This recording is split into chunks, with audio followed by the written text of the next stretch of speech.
The Last of Us Online has been officially canceled by Naughty Dog after a series of confusing updates about the game this year, from hearing it was going on ice to being potentially canceled, only to have the director of the game just a month ago say that he was still working on the game. We now have the official word from Naughty Dog themselves, and their reasoning is not all that surprising, but it has caused a mixture of reactions, with some fans celebrating and wanting Naughty Dog to stick to what they know with single-player games, while others think this is a cause for concern about PlayStation's push into the more live service-oriented games. Now, I put all of the good information here at the beginning of the video. It's sort of an opening monologue. That way you don't have to go looking for it. It's a longer video because once I'm done with the opening, I discuss it with the live audience. So if you like this kind of live interactive content, be sure to hit subscribe and the bell button so you don't miss my shows. So it is now official that The Last of Us Online is canceled, according to a lengthy blog post from Naughty Dog. 4 years ago, they said that The Last of Us Part 2 would not have factions because it had grown into something that they felt should stand on its own, only to have Bungie question the game's longevity, which resulted in the game being put on ice. But it seems that Bungie's input led Naughty Dog to other conclusions about the game. So the first thing I want to do is look at their blog post as well as their reasoning behind this. But then I want to look at the reactions. Some of the reactions are not in line with what I believe about the project given the timeline from Naughty Dog. But I also want to consider the wide array of response we are seeing to this announcement. Lastly, I want to tell you what I think. In my previous coverage, I expressed concern that this project was headed to cancellation, or maybe even a complete revamp, never showing up as they intended. But there's valid concern about the PlayStation studios, who primarily make single-player games, trying to pivot into live service. And I want to talk about that a bit as well. But first up, what happened? Well, on December 14th of 2023, Naughty Dog published a blog entitled An Update on The Last of Us Online. In it, they officially announced that, quote, "We've made the incredibly difficult decision to stop development on that game." They then say that they want to provide background on this decision, and this is where the timeline comes in that I think is vital to placing this project and choice within the context of something initiated by Naughty Dog. They say the following: "The multiplayer team has been in pre-production with this game since we were working on The Last of Us Part 2, crafting an experience we felt was unique and had tremendous potential. As the multiplayer team iterated on their concept of The Last of Us Online during this time, their vision crystallized. The gameplay got more refined and satisfying, and we were enthusiastic about the direction in which we were headed." Now, it's important to remember this, okay? It's important to remember that Naughty Dog announced the decision to remove factions out of The Last of Us Part 2 back in 2019. That was 4 years ago. This means it predates the live service push from Sony that was announced in early 2022, and then the financials were outlined for that in a webcast put on by Sony in 2023. Now, I draw attention to this because I believe the true test for Sony's live service games is still ahead of us, especially when you read what Naughty Dog said next. They said, "In ramping up to the final full production, the massive scope of our ambition became clear. To release and support The Last of Us Online, we'd have to put all our studio resources behind supporting post-launch content for years to come, severely impacting development on future single-player games." I'm just going to pause here. I meant to read this all as one quote, but it just dawned on me. They're talking about supporting with post-launch content, which was a direct, likely response to Bungie's concerns about the fact that they weren't sure if this game was going to last. They continue, "So we had two paths in front of us: become a solely live service game studio or continue to focus on single-player narrative games that have defined Naughty Dog's heritage." Now, this is extremely important in the larger picture of live service games, something I hope that is informing Sony's future decisions and projects. Launching and supporting a live service game is not easy, and I would imagine that Bungie's input on this is part of what led to the decision. If they doubted the longevity of the game, they may have given a basic outline of what longevity and support would look like, making Naughty Dog just pump the brakes. Like, well, we don't want to do that. Again, I originally covered this and said, I think Naughty Dog stepped into a world they simply don't understand. They likely can make a very good game mode, but live service is a different animal entirely, and they were likely not equipped to support it with ongoing plans, support, and bandwidth. This likely means it was basically canceled when they put it on ice earlier this year. I remember looking at the QA workers being laid off,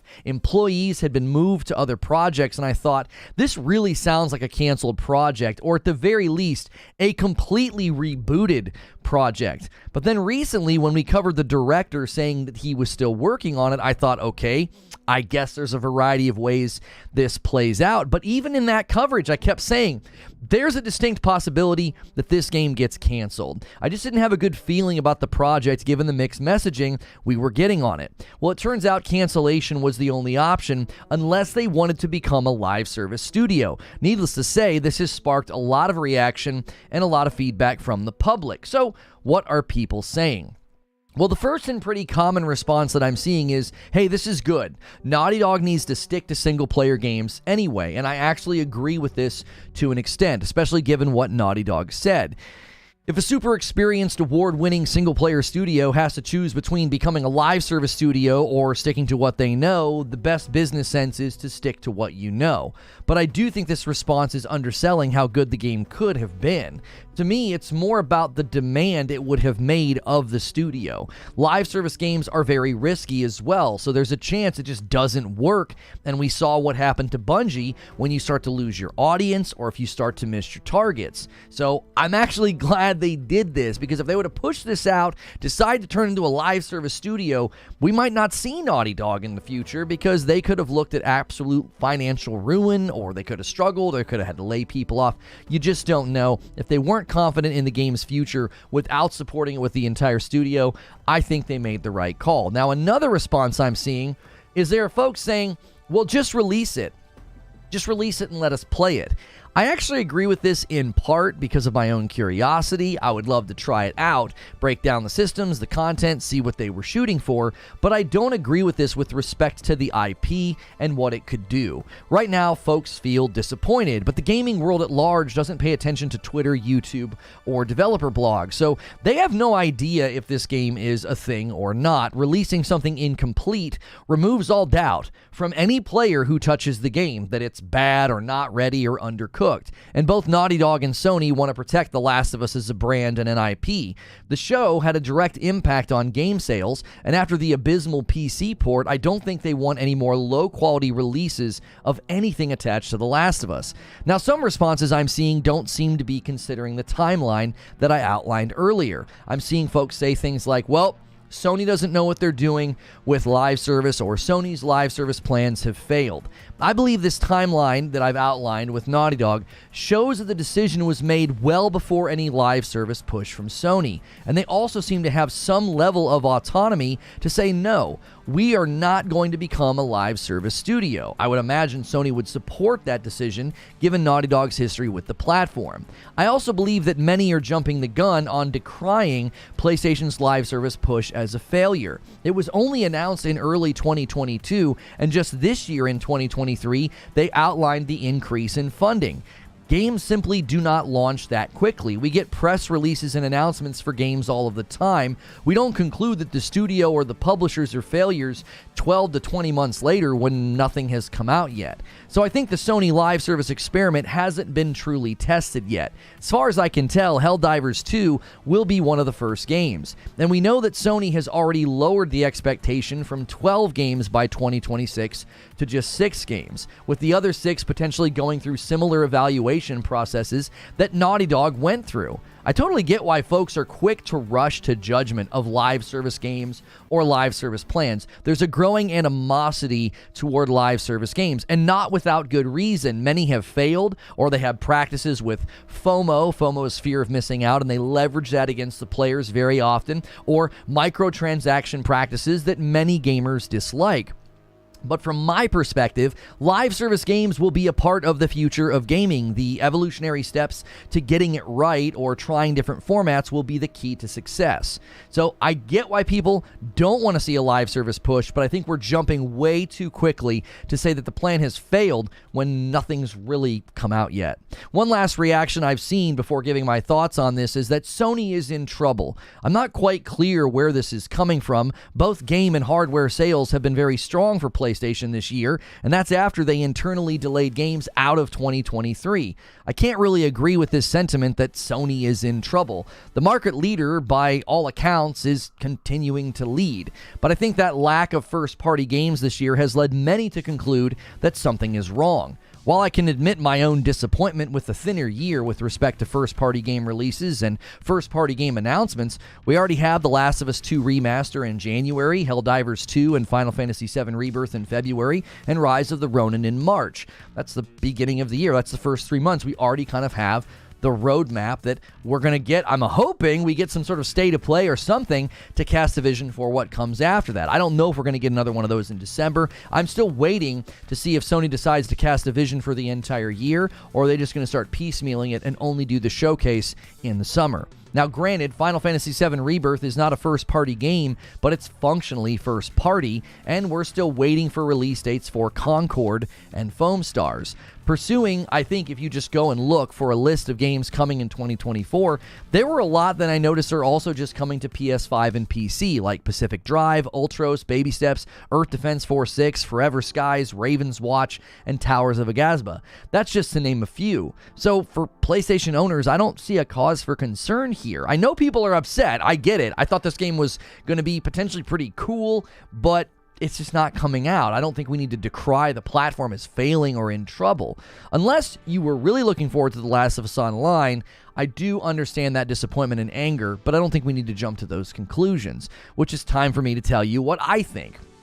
From the very beginning of covering this game, I was worried that Naughty Dog had stepped into something that they were not equipped for. It was easy to look at Fortnite exploding throughout 2018 and think, hey, we can make a mode into an ongoing game and make a ton of money in the process. It doesn't surprise me that the Battle Royale for Fortnite lands in like 2017, it explodes in 2018 and 2019, and that's around the time that Naughty Dog made this decision. It's hard to fault Naughty Dog for this when so many other studios tried to jump on the Battle Royale or the live service bandwagon. This is an industry where sometimes you place bets and you win big, and other times where you lose it all. Thankfully, Naughty Dog is in a position where they can back away from the project and not face financial ruin or serious layoffs. In a year where overhiring from 2020 and 2021 and missing sales targets or poor decisions from leadership has led to massive layoffs in the gaming industry and the tech world at large, I think we should be glad that Naughty Dog was able to make this decision as opposed to the alternative of, oh, well, let's just shove it out and then suffer financial damages. Launching the game, having it fail, and suffering that financial fallout would not be an ideal situation, and we'd be looking at another company probably having to lay people off.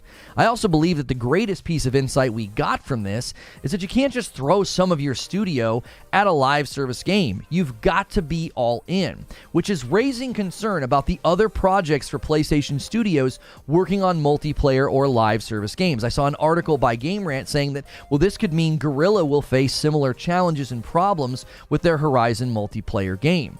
Well, late in 2022, it was reported that Sony was working with NCSoft and having them help with the Horizon MMO. Now, that doesn't mean that Guerrilla isn't having to make changes because they aren't completely disconnected from this. According to Xfire in July of this year, Jan Bart Van Dijk was speaking with Games Radar about this, and Xfire reports this. It's a whole new challenge, Van Dijk expressed, highlighting the grandiosity of transitioning the franchise to a multiplayer experience comparable to the original development of Horizon Zero Dawn. This shift in part of the 16 active plans it has on the docket for the Horizon franchise's expansion, promising fans an immersive and extensive universe to explore. So it would appear that the Horizon franchise has big plans, and it could fuse similar reality checks or face similar reality checks that Naughty Dog faced. That could be why NCSoft is being tapped for help, given their background with MMOs and live service games. That, I think, is the biggest takeaway for Sony in the Naughty Dog announcement. Asking developers with a history of single-player games to pivot to live service or multiplayer, it's not going to work without proper support or outsourcing. ZeniMax made this mistake when they asked Arcane to make Redfall, and Naughty Dog thought they could take a great mode and launch a live service game, only to find out just how demanding they are. This is also eye-opening for gamers. We're quick to criticize and chart all the failed live service games that are out there, but Naughty Dog is pulling back the veil on why that probably happens more often than not. It's a caution sign to Sony, or really any studio, who thinks they can build a live service game. In my previous coverage about this, I said that the next stage in live service evolution should be one that is focused on being a content-driven model rather than an engagement funnel model. And what I mean is this: free DLC modes with rogues that extend the life of a single-player game may be the beginning stages of what I'm talking about. Live service games that depend on engagement funnels to be full of players, that's massively risky. And as Naughty Dog learned, they require the entire studio to support it. And once the player funnel starts to dry up, it has a compounding effect on the game. Less people playing means the game has to start to feel a little bit empty. So then matchmaking can take longer. Well, and then you get region mismatch, and now your connection quality is poor. Or maybe your friends list is just sort of drifting from the game because it's not as fun as it used to be. This causes more people to stop playing, which exacerbates all the problems that I just listed. Longer matchmaking times, connectivity problems. But a content-driven model could help push sales, microtransactions, as well as keeping the game relevant. God of War Ragnarok Valhalla is a great example of this, especially if the game charts in December for sales. If a single-player game can add a free mode a year after it's been out and climb the sales charts, well, the definition of live service could start to change shape. Supporting a game with ongoing content might look more like regular DLC beats and updates, instead of, hey, play our game all the time and you don't want to stop playing or you're going to miss out, and well, here's an event and here's a battle pass and here's a new season, please don't stop playing. I think a content-focused model versus a player engagement funnel model is the key. That doesn't mean you can't have live service games that rely on player funnels, but I feel companies will start to prefer games that don't live or die if players drift away from the game for a little while, as well as the need to constantly support the game is just overwhelming to many studios.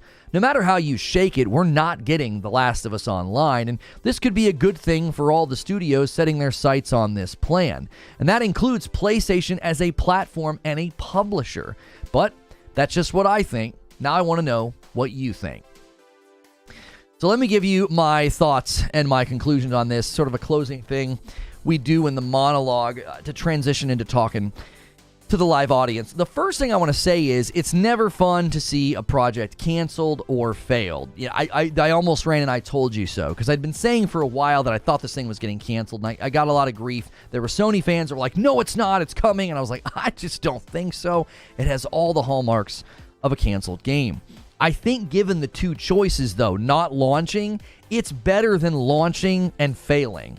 I'm seeing a lot of doubt on my timeline about the requirements to turn the entire studio into a live service studio to support the game. So basically what I did is I put out a Twitter poll because I wanted to know what people thought. Is this a good decision? Is this a bad decision? And I was seeing people saying things like, well, I doubt that they needed to turn the entire studio into a live service studio to support this. And the poll results are as follows. I said, what does everybody think about Naughty Dog canceling The Last of Us Online? Okay, that was the question that I asked, and you can see the poll here. It says, good decision, bad decision, Sony live service concern.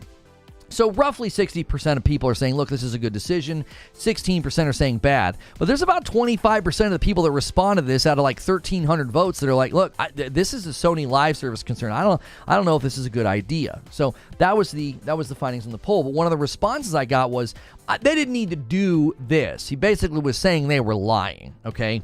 It's interesting to take that position in light of Destiny's history and Bungie having to lay off 100 people when they fall below their targets. And Bungie grew after their acquisition. They had around 900 employees. They went up to 1,200, and now they're at 1,100. There were times in the history of that game they needed help from High Moon Studios and Vicarious Visions just to maintain content rhythm. As big as Bungie is, they still needed help for parallel development to make sure there was always content coming. So it's clear that live service games are demanding. I think it's clear that Bungie's input led Naughty Dog to say, we don't want to do that. If that's what it took for you guys to maintain Destiny all these years, that is not what we're interested in, okay? And I think that's clear why so many of these live service games fail. The second thing I want to say is this. Those pushing for Naughty Dog to just release the game, it really reminds me of the early access discussion. It's my belief that early access can be leveraged by big existing IP for the betterment of the project and the game, especially when it's a live service game and you need the player's feedback almost before you launch the game, if that makes sense. Diablo 4 would be 100 times better had they released the game into early access 2 or 3 years ago. I get the concern about charging for early access, but if the cost is lower than a full-price game and the customer knows what they're signing up for, I'm just going to keep pointing to Baldur's Gate 3 as proof of this. It's not a live service game, but they were able to crank out something at such an insane caliber of quality because of the symbiotic relationship with the community who dove into that thing early access. And then you set the trajectories for all of the game to be exactly where the players want it. The issue with Naughty Dog and The Last of Us Online isn't the question of just launching it, see how it goes, and then support or update it if it's a hit. That's where my mind went first. It's like, yeah, I guess they could just launch it, and if it goes well, then they could support it, right? Almost treat it like early access. But the truth of the matter is, they don't want to become a live service studio, which is what this game would require in order for it to survive. So unless they can hand the project off to someone else, I don't think this thing will ever see the light of day. My conclusion is this. Even though I know I would not have spent much time in The Last of Us Online, I prefer non-PvP games. A game with PvP in an environment like that just tends to not be something that I prefer, but I love the story-driven aspects of games like this. It's still disappointing, though, to see so much time and so much resources just go to waste. The hope would be that this is a good learning experience for both Naughty Dog and Sony. Perhaps this is directly related to Sony lowering their expectations from 12 live service games by 2026 down to just 6, with the other 6 getting shuffled back. Okay, maybe that's why they reassess this and like, look, man, this is not going to be easy. We've got studios, or we heard reports that some studios felt uncomfortable with the pivot to live service, and that could be something that they're hearing across the board. It's not just Naughty Dog. Other studios are like, we're not equipped for this, man. We build single player games. You're either going to need to outsource this or get us support because we simply can't do this. Now, maybe there's a future where they hand The Last of Us Online to a studio that could run it and maintain it. But for now, it's dead, and it will likely stay dead. But those are just my thoughts. What are your thoughts? That's the show open. Let's discuss this, guys. We waited to cover this because it hit at a time where I was not able to cover this on Friday, so I appreciate you tuning in on this fine, brisk Monday. We appreciate you guys so much. And this one here, I think, is largely going to influence the future of live service games that PlayStation tries to put out. That's what I believe. I believe that they absolutely stepped into a world they were not prepared for. It's like, hey, our mode's good. People will like our mode. And Bungie walks in the room and is like, yeah, but what are you going to do in month 3 and 6 and 9 and 12? Who's making that content? Where is that content? What's the timeline of completion of that content? And they were probably like, what are you talking about? Like, they were not prepared to support a game like this, and when they realized the level of bandwidth that it would require, they said, no, we're out. That's not what we want to do. That is, and I think other companies that have been trying to do live service, I think this is why their games have failed. I think they step in thinking, oh, you just do a battle pass, you just do seasons, you just do microtransactions, and it's so much more than that, and the workload alone is likely pretty heavy. Again, I referenced the time period in Bungie's history where they had to use Vicarious Visions and High Moon Studios just to get the seasons out the door, and it's like, I don't think you can step into this world haphazardly. Han shot first, and so did you. Thank you so much, DK Bager, with the first gifted member of the day. You guys are back at 2,000 members, and we were pushing for 2,500 for Community Game Night. We fell a little bit short of that. You're back down to about 2,000 members. I will not sing on Friday night and do a Night of Frickmas. I won't do it if we don't hit it, because that's not something I want to do. If you want to make me do that, it's just like the Just Dance streams. I've lowered goals in the past, but I don't want to do that. You're going to have to really twist my arm, quite literally, to get me to do it. So you're going to have to aim big if you guys want to go from 2K to 3K this week. Stranger things have happened on this channel. We've had bigger jumps than that before, but that's what it's going to take if you want me singing Christmas carols on Friday night for a Night of Frickmas. Zippy Narwhal with a $5 super chat tip says, my frustration is that we didn't get OG Factions in part 1 because a full Factions game is coming, and now we get nothing, pure mismanagement. I think you meant to say part 2. Part 2 was the game they took Factions out of and said that it was basically becoming too big. It was like becoming its own thing, and they're like, yeah, we can't just slap this in The Last of Us Part 2 as the game, was being developed. Bro Sexy with 18 months says, I'm bummed they scrapped the game, and I was very interested, but I'm glad they are smart enough not to continue something that just isn't working. Bring on the single-player Naughty Dog games. Yeah, in my mind, it's one of those things where if they're saying they don't want to do it, then why would we want them to do it? Like, that's been my point with a game like Redfall. That's been my point with, a game like Naughty Dog's Last of Us Online. Is if they're like, look, man, we don't want to do that. We don't want to support a game like that with our entire studio. I think we have to say, sure, then don't. Do something else then.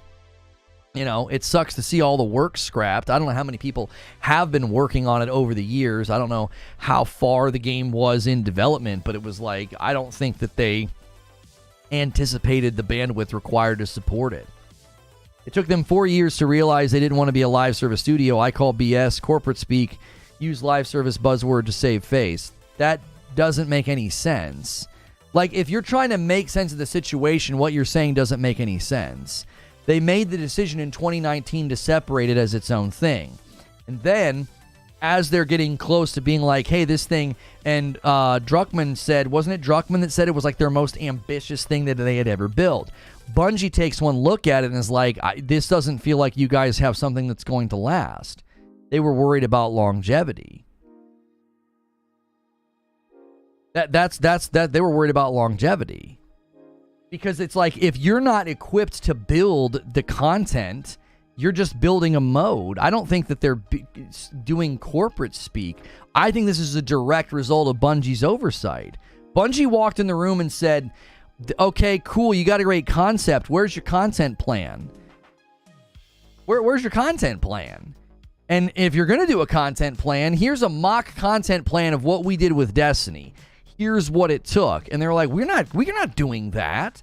I honestly think that they had delusions of grandeur. Like, we were gonna push out something because The Last of Us is a popular IP, gives them some hubris and gives them some overconfidence. And they're like, yeah, we're just gonna shove this out and we're gonna say we'll have this small team over here support it. I think that they completely overestimated what it would take to get a game like this going and off the ground. I don't think they're just like lying to us. The game was clearly built with the one leaked screenshot. Like, they have something. I don't think, and this is the problem with live service games in general. Their success and failure is not determined on quality. It's determined by longevity. That's a different metric entirely. You could play an amazing game right now by some small studio, and it's balanced, and it's fun, and it's got super dope maps. You're like, this is really original. But if they're not equipped to have that thing go the distance, eventually players will stop playing. Eventually the player pool dries up, and you're done. Like, you're done. It's like, well, it's not going to work. What are we going to do with it? Now, what Erodimus is saying is something I actually thought they might do. They would take it and put it in The Last of Us 2 remaster. At the time, I was calling it the director's cut because I figured start calling everything a director's cut, and then you can add new things, or, you can update features, and then you charge existing people $10. Now, I speculated. I said that's what they're going to do. They're going to call it the director's cut, and they're going to let people upgrade for $10. Well, they're calling it a remaster, and they're letting people upgrade for $10. Now, I thought the same thing that Erodimus is saying. I thought, well, you could just put it in to the remaster as a game mode and just let people play. You don't got to support it. I'm not that you don't have to support it. You don't have to support it with like ongoing content. You don't need battle passes and everything else. Just like let people play it. More than likely, the problem is that's bandwidth they don't want to allocate. They don't want to allocate people to manage the servers. There need to be likely patches and updates just to make sure it's running well, debugging, whatever. And they're like, we don't want to do that. It also doesn't seem like they even consider that in the pipeline because they built a rogue mode for The Last of Us Part 2 remaster. They built a rogue mode. So it's like they went in a completely different direction, as far as I can tell. I mean, they didn't come out and say any of this, but it's like, I don't know how else you view it. They did a remaster, and they said, hey, we're going to give you a free rogue mode, and I think internally this was meant to be like its own thing. Eugene says, I already had my meltdown last time this topic came up, but the mistake was allowing it to grow beyond being capable of including it in The Last of Us Part 2. I just think everybody was staring at the gaming landscape in 2018, and I think they were saying, the landscape's changing, let's try to ride this wave. I truly think that. I really, really do. I mean, we don't have Titanfall 3 right now because of that. Yo, what's good, Feed? I see you in the chat. We don't have Titanfall 3. We have Apex Legends instead. Like, we had Realm Royale and a batch of other battle royales that just fell by the wayside. It's really hard to fault them for being like, yo, this game, all it takes is one guy going in the office at any modicum of leadership level, and he says, you guys seen this Fortnite game? I feel like our new version of Factions could be like that. I feel like it could be a huge hit all on its own. And that just starts cooking up ideas about, you're right, The Last of Us is a hugely popular name, and we've built this really good mode. You're right, I think we could. And they start iterating on all the different things they'd like to do. And man, they were probably off to the races. They thought they had this amazing, amazing hit on their hands. Yo, Ragnarok comes in with a gifted member, second gifted member of the day. Every 25, I give 5 guys. It's a joint effort. I pay it forward. So if we hit 25 new members on a day, I give 5 back. We've had some huge days. And if you guys can get it high enough this week, we'll do a night of Frickmas this Friday, and I'll be singing carols and having drinks with you. Do people update Ghost of Tsushima Legends? Why couldn't they just emulate this? Just offer some goodwill if they were opting out of the games as a service proposition. Well, what you're assuming is that they could just pivot it into that, right? You're assuming they could just take this thing that they built with like live service in mind for the last 4 years and just pivot it to a mode like Legends. Zippy Narwhal with a $2 super chat says, Naughty Dog cooked for years just to get the dish sent back. And then Parasito with the first 5 bomb of the day. Thank you so much, Parasito. Takes us to 7 members on the day. Thank you, sir. Appreciate that. The presumption, I think that they could do that. I just don't agree. I mean, I 100% resonate with the people that are like, just launch it so we can try it. I 100% get that. Like, just put it in The Last of Us 2 remastered as a mode like Ghost of Tsushima Legends. It's this thing off to the side, and all you got to do is make sure the servers are running. Like, just let us have it. I totally get that. I do. At some level, I agree with you. I'm like, if this thing gets enough grassroots support and people really shout and scream for it, maybe they can add it in to The Last of Us 2 Remaster later as a free update. I mean, we got a rogue mode in God of War Ragnarok. Stranger things have happened. But I don't know if it's safe to presume that, like, oh yeah, you can just totally take this thing that they built as a standalone live service game and just shove it into remastered Last of Us 2 and make it and make it a playable mode. He's obsessed with Redfall? Who's obsessed with Redfall? If you're talking about me, I always bring up Redfall as a perfect example of a good developer that gets asked to do something that's stupid. Like, it wasn't even their fault. I've seen folks claim that I blamed Xbox for Redfall. I've never done that. I have said every time it comes up, it's not Xbox's fault. It's not even really Arcane's fault. It's ZeniMax's fault. ZeniMax said, we want a multiplayer game. And Arcane apparently didn't shout loud enough that they didn't have any interest in building a multiplayer game. This is extremely similar. You have a single-player studio that started to build something that they thought they could shove out as live service, and somebody with live service experience walked in the room and was like, you're not prepared, right? You know, to quote Kratos, they were like, you are not ready.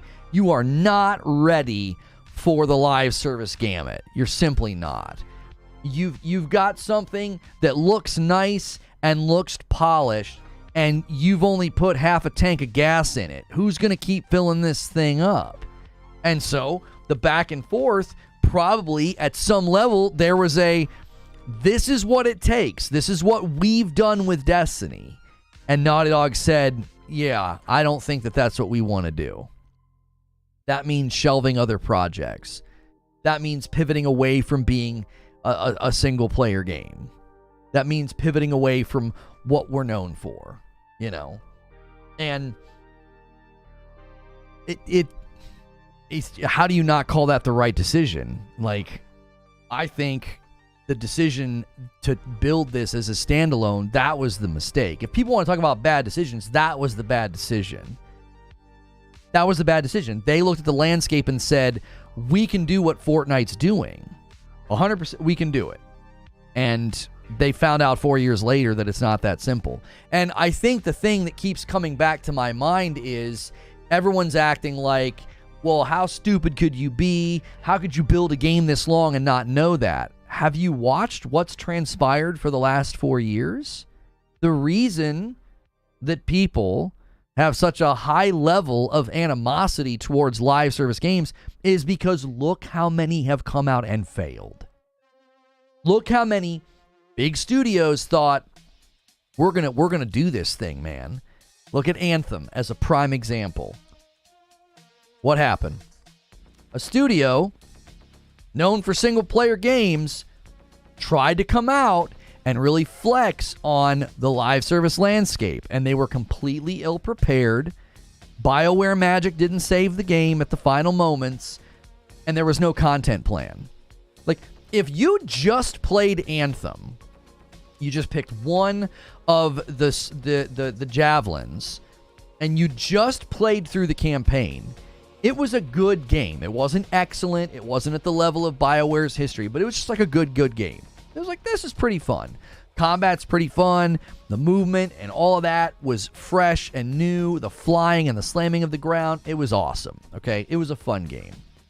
But as soon as you got done with that, there was nothing on the other side. We've been watching this happen for 4 years. We've been watching this happen for 4 years. If there's one thing I'll fault Naughty Dog for, is apparently not paying attention to the landscape. Like, that's what I would tell them. That's the question I would have. Like, have you guys been watching the live service landscape, like, at all? You didn't realize this a couple of years ago? Did none of you pay attention to Anthem? You see what I'm saying? Shelly says, I'm devastated, as you know. The likely reason they can't put it into The Last of Us 2 or even Part 3 is because they've likely opted to write it off for a rebate to recoup costs. You explain that to me. How's that function? I'm not familiar with that. Parasito says, something as revolutionary as Fortnite hitting an ecosystem that's stagnating is always going to have extremely long-lasting results from everything shifting to accommodate at the outset. That's what I'm saying. Like, again, that's the question I have for Naughty Dog is like, were you not paying attention to the landscape? You guys didn't realize this 2 years ago? Like a year or two ago, you weren't like, wow, it seems like live service games are really, really tough. It seems like we're really going to need to have a lot of content.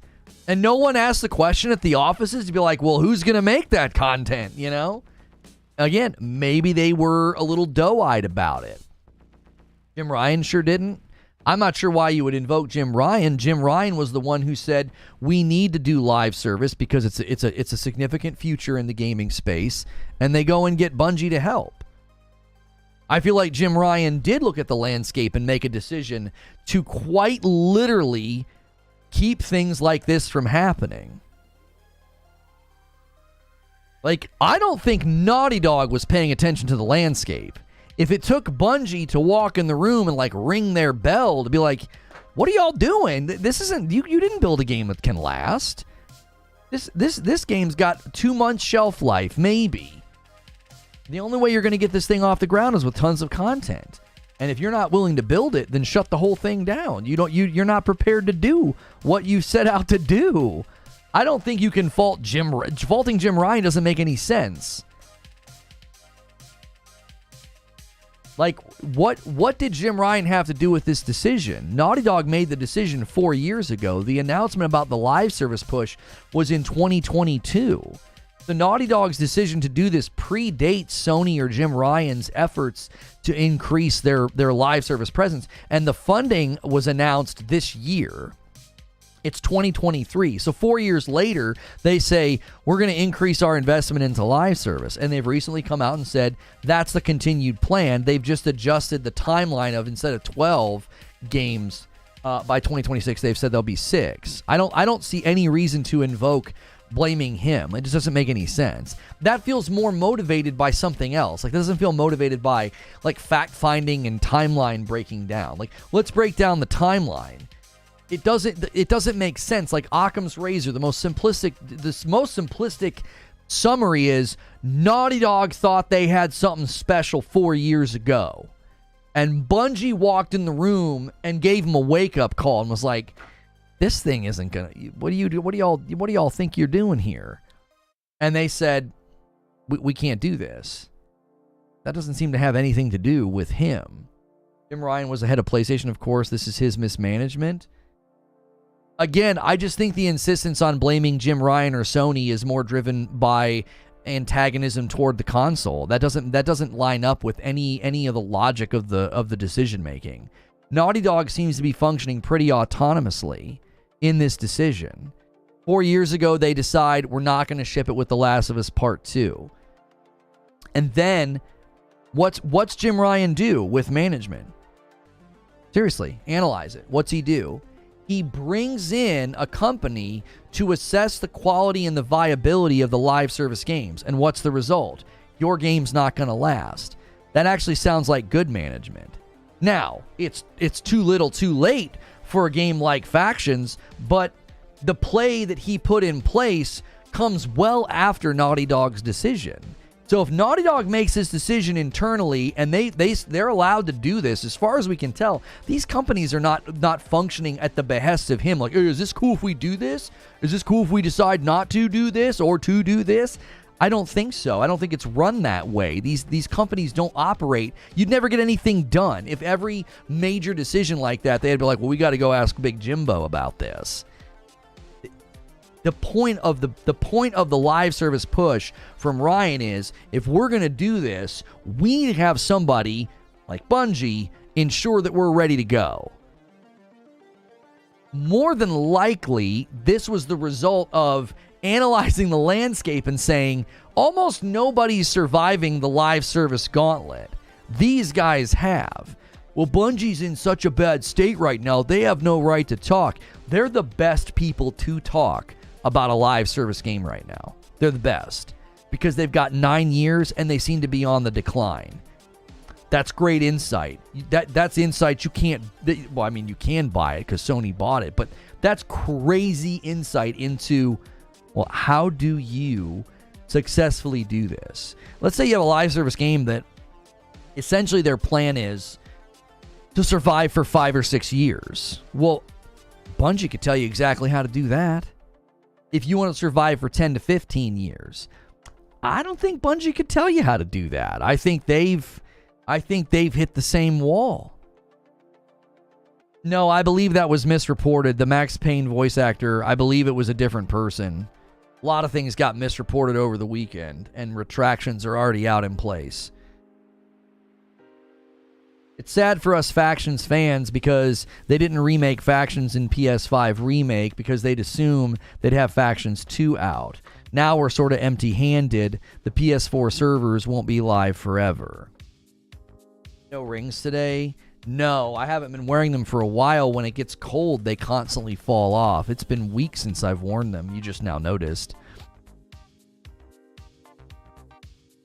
I think what happens with a lot of the blame so-and-so has a lot to do with people not understanding how companies work overall. Jim is not overlooking the lowest part of the totem pole. That's what I'm saying is he operates at the top level, and at the top level looks at the industry and says, if we're actually going to push out live service games, then we're going to need to talk to people who know how to do this, because there's big studios out here falling flat on their face, and that's not something that we want to do. So they're willing to spend pretty big chunk of money to get Bungie, and then they spend extra money to retain Bungie's talent for an entire year. That expired, and then they missed their targets, and then people had to be laid off. So faulting him just seems weird to me. It doesn't. I think too often in these discussions, people are more interested in discussing things in the realm of this like almost like comic book version of video game land, where their hero over here is better than this guy over here. So they'll wail on that guy as if he's the villain. That's why there's people out there claiming that Jim Ryan was fired when he wasn't. That's why people are out there claiming that, like, oh, they're reversing his decision on live service. They literally just announced that this year. The increase in funding was quite literally announced this year. I don't think specifically on Jim Ryan, but SIE does have an internal board that reviews these projects to canceling or going forward. They have a lot of freedom, but Naughty Dog wouldn't have solely made the decision without SIE's blessing to sign off. Right, but it's such an easy business decision to make.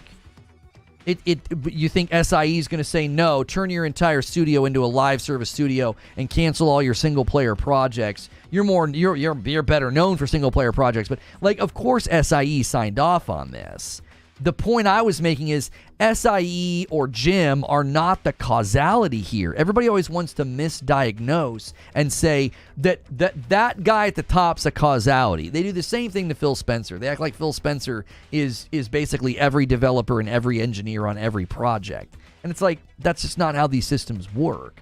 Now, I've consistently said that I believe Xbox needs better oversight. That's why that clip resurfaced of me saying Xbox needs a Bungie, and I consistently said it should be id Software. I think id Software should be tasked with overseeing some of the projects at some level. Now, they probably don't have any interest in that, but if you're going to be shipping projects, you want them to come out ready to go. And if you're stepping into a landscape you've never stepped into before, like live service, it makes perfectly good sense for Jim Ryan to say, we need oversight from somebody who gets this, somebody that's done this before. Instead of just being like, well, let's just play the numbers game. Everybody else played the numbers game. They just tossed out as many live service games as they could, as many battle royales as they could, and we just, people just hope for the best. And it just didn't work. Plenty of live service games failed because they either didn't have enough content or enough players.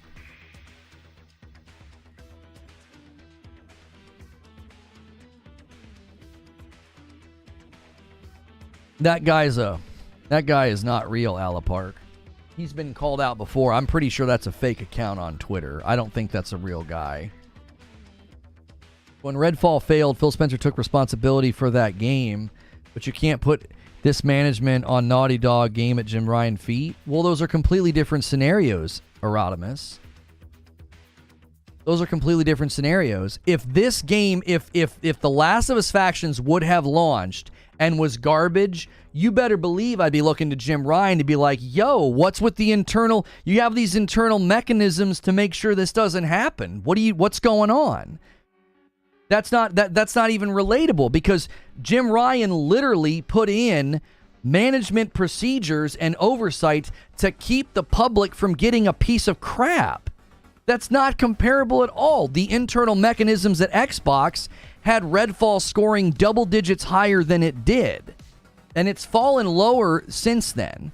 So it's more than double digits below where their internal mechanisms had it landing. That's why I said they need a Bungie. If you compare the two, it's not comparable at all. Microsoft's internal mechanisms should have canceled Redfall, and it didn't. It shoved it out. And people bought, is the bite back stuff ever coming out? Have we even gotten an update on that? What about all the people that bought the Redfall bite back edition? Are they going to get their stuff? Now, you brought up Redfall, and you brought up how Phil Spencer took responsibility for that. Yes, because they launched it. A canceled game so that nobody buys it, nobody spends a dime in the game, nobody gets taken for a ride. Jim Ryan doesn't need to come out and say, yeah, sorry about that canceled game, that's on me. What the frick? What? That wouldn't make any sense. That's literally what these mechanisms are for. Like quality assurance mechanisms that ensure games don't launch in the state that Redfall launched quite literally requires, yes, ownership from the leadership to say, yeah, this is not a good look for us to launch a game this bad. It's completely different. It's a completely different scenario. I would rather any of these companies, it doesn't matter who it is. We'll take my favorite game as of late. One of my favorite games as of late. I'd rather Sucker Punch cancel the next Ghost of Tsushima instead of launch one that scores as bad as Redfall did. Don't even ship it. If it's going to launch and score that poorly, just shut the whole thing down. Don't push it out. Don't sully the brand. Don't sully your brand. Don't even do that. Don't even do that. Like, I would much rather Sucker Punch be like, this thing's a disaster. It's been mismanaged. We tried to incorporate all this multiplayer crap, and it ruined the game, and it ruined the engine, and it's going to get like a 40 or a 50 on Metacritic. That's where we think this thing's going to land. That's how bad it is. I'd be like, then cancel it. Don't just shove it out. I don't want that to be the history of Ghost of Tsushima and Sucker Punch. Redfall, even at a 6 out of 10 game, is still okay, to be fair, partly because of subservice. Acting as if that game's okay is an insult to players everywhere. It was a piece of garbage, and it wasn't ready to launch. It wasn't. It wasn't even prepared for launch. To act like it's okay, it only got a 6 out of 10 because there's people in there that were giving it 8s to keep the score from falling into the abyss. It doesn't have a 6 out of 10 from the users. They matter way more. I enjoyed Redfall more than Baldur's Gate 3. I mean, I don't know what I don't know what wavelength you're on, but okay. That's like saying you enjoyed The Day Before more than God of War. It doesn't even make any sense. The point is that I would much rather a company have mechanisms in place that keep me and the public from buying and playing crap.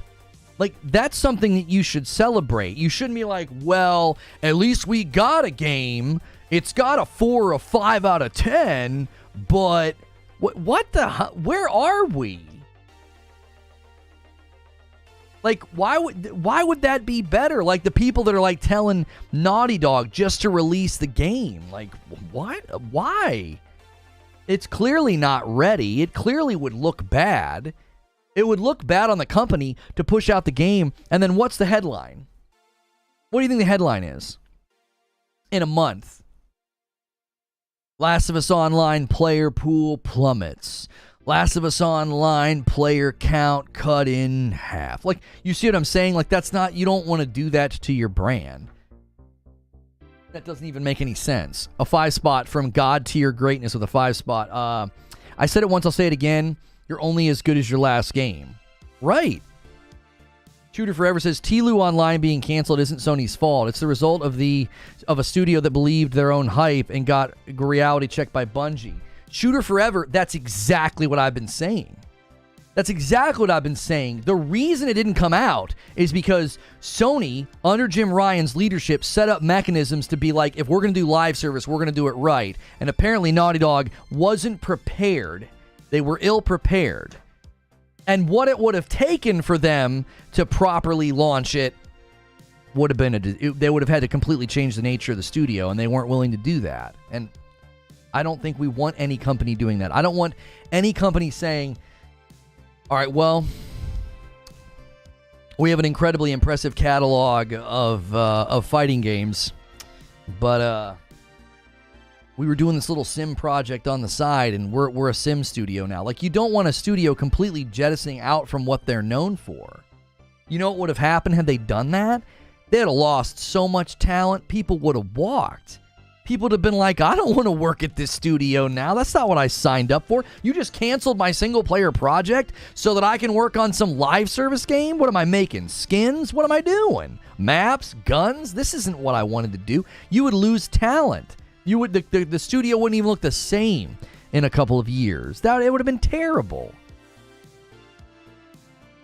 Victory with 6 months says, with Naughty Dog's statement on this, I finally moved to your position on Bungie. I kept blaming Bungie, but you're right. Bungie may have opened their eyes. I mean, I appreciate that concession. I have had people beat me up in the comments and in the chat. They're like, dude, Bungie had no right. You don't know what you're talking about. You know, no, that's an insult to Naughty Dog.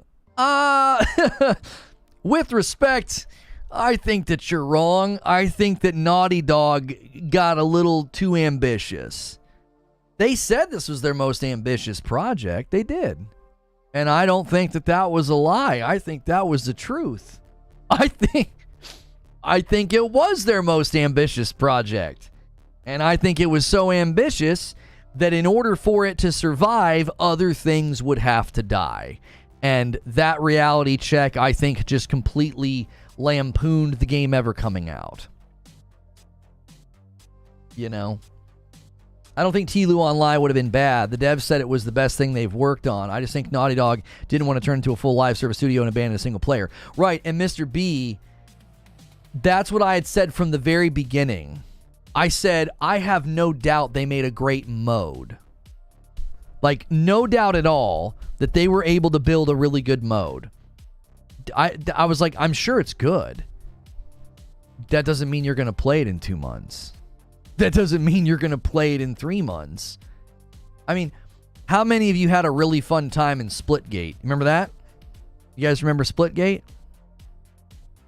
It rose to prominence to such a degree that it rose to prominence to such a degree that they didn't have enough servers, okay? Well, what did a lot of us do with Splitgate? We just stopped playing. Why? It wasn't because the game was bad. It wasn't because the developers were bad. It was because that's just what people do. You just naturally drift from games like that. Why? There's not a lot of sticking power to a mode, to a, I missed the intro, my bad. No, the only time I ever reference back and tell you, oh yeah, I said that in the show opener, I said that, I just want you to know, like, we're on the same wavelength. Like, I'm not saying it to, like, act like you shouldn't have said that. I'm saying, yeah, man, I said that in the show open. I'm trying to affirm what you're saying is when I do that. Maybe I'm not doing a good job in how I say that. Like, yeah, man, totally agree. I said the same thing in the show open. Like, I'm trying to affirm what you're saying whenever I do that. Oh, Splitgate, can you still play that? I think so. Remember, the Destiny template was a $500 million investment from Activision, basically a risk-free game for Bungie. Hang on. Legend says, most communities for live service games are like piranhas. The amount of content required to keep them satisfied is never enough. Even those who are prepared struggled and sometimes fail. Yeah, I mean, as good as the content rhythm was at Destiny's height, you still had hardcore players that were bored after, like, I don't even know. like 2 weeks sometimes. You know? Rock said he's going to be doing Justice League for years, so we're likely not getting any more from them anymore. Yeah, I feel like studios like that, it's almost like the goal was to do that to maybe to fund other projects or something. I don't know. Like, why? Why would that one doesn't make any sense to me, unless they just wanted to branch out. I don't know why that would be the choice, to say we've made these games all these years and now we're doing this style, unless you're trying to fund something else and you think you can make like a ton of money. They announced that support will stop for the game so they can work on their next. I'm not talking about once the Splitgate developers announce that. You guys know what I'm talking about. This is conventional wisdom. This is readily accessible player behavior. You all know that you do it. You play a new game. It's hype. It's fun. All your buds are playing it. Your freaking playlist is full of people playing it. And as time goes on, what's everybody do? Everybody stops playing. Everybody stops playing. And so when that happens, these developers have got to be prepared with some way of bringing them back. Joker Quinn with another gifted member. Joker Quinn, did I call out your one from a little bit ago, or did I miss it? Joker Quinn, you gifted one before God Tier Greatness did a $5 super chat. I think I called that out. Bumping the line to 8, almost halfway to the 25. Thank you so much.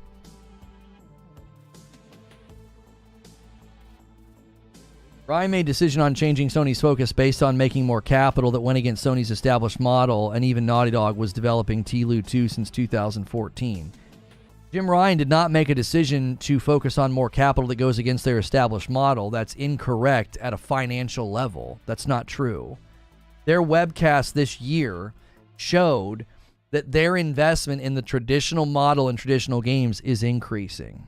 It's going up to higher than it's ever been. And they are also increasing huge, significant amount of money into live service. So what you're saying is simply not true. See, so many people do this. They set up what is it's what's referred to as a false binary. Like, you're setting up like it's black and white. So because, and a lot of people believe this, they believe that because they're increasing their funding in the live service games, that traditional games aren't getting any more funding. Like, they're shifting away from them. Like, it's like, no, it can be what's called a both and. This is not an either or, okay? Either we do live service or we do traditional. No, it's not either or. It's a both and. We're increasing our funding in traditional games, and we're going to increase our funding into live service. It's both. And everybody keeps setting up this dire situation where Sony's in trouble and Sony's turning their back on what made them great. And it's like, there's just no evidence of that. They just pushed out a free DLC for God of War Ragnarok. Like, are we kidding? Like, well, come on. DK Bager gifts a member. John Lanham gifts a member, taking us to 10 members on the day. Thank you guys so much for doing that. Oops. I didn't mean to hit enter. There we go. And Stone Spire hits 8 months, and he's a VIP. Love this community and the conversations we have. Don't forget, you can upgrade for an extra content at the end of the day for $1 if you're already a member. Keep up the great work. Thank you, Stone Spire, for letting people know about that.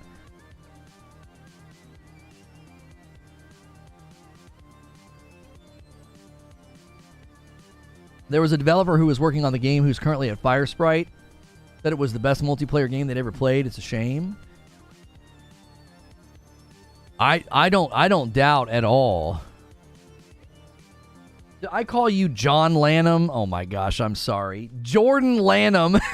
John Lanham, that's me. I'm like trying to look back and forth from chat to OBS. Oh man, I'm sorry about that, Jordan.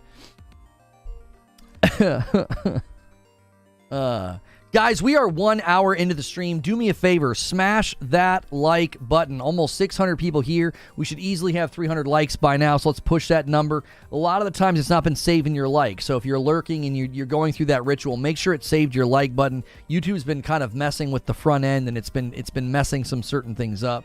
Like view counts don't look right, like counts don't look right, and then they all get fixed later. So just double check that and make sure you're doing that. There are other ways to support the channel as well. Hit subscribe so you can talk in the chat. That gets you, sort of into the conversation, but it also makes you eligible for gifted memberships if you select yes. You can support the channel directly with a membership. That helps me, supports the channel. We're almost never doing sponsored segments. We have sponsors that we talk about, but you're not like tuning into a sponsored stream.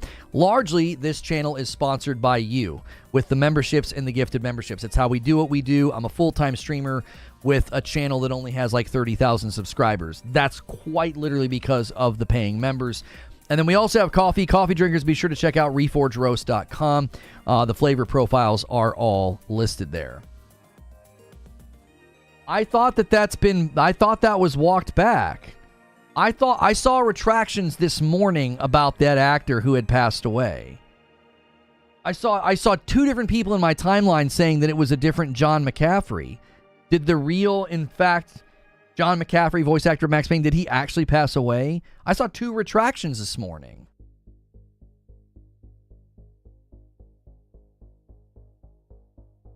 Players want more from the games, and some sort of live service makes sense.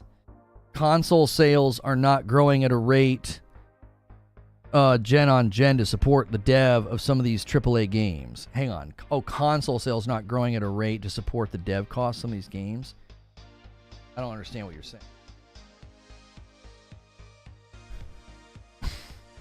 Console sales for PlayStation are exceeding previous generation.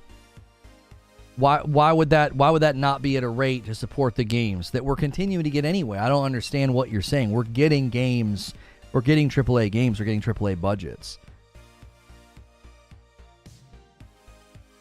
A 2-spot from Victory. What could be the reason for not passing it off? Well, number one, you would need a studio the size of Naughty Dog to support it. You think there's a studio just sitting around not doing anything? They're just like, hey, we're not doing anything. We'll take it. I don't think it's that simple. Oh, it broke 15 minutes ago. Oh, I saw tweets hours ago. I saw somebody retracting their tweet and saying that it was a different James McCaffrey, and that they had made a mistake. Maybe they thought it was a mistake because it hadn't been confirmed yet or something. A lot of times when those reports about celebrity deaths and stuff come out, a lot of the times it'll come from, Twitter accounts where you're not sure if it's real. Because people do this, right? They try to fake celebrity deaths all the time. So yeah, I saw two different tweets this morning of people retracting and saying that he wasn't dead.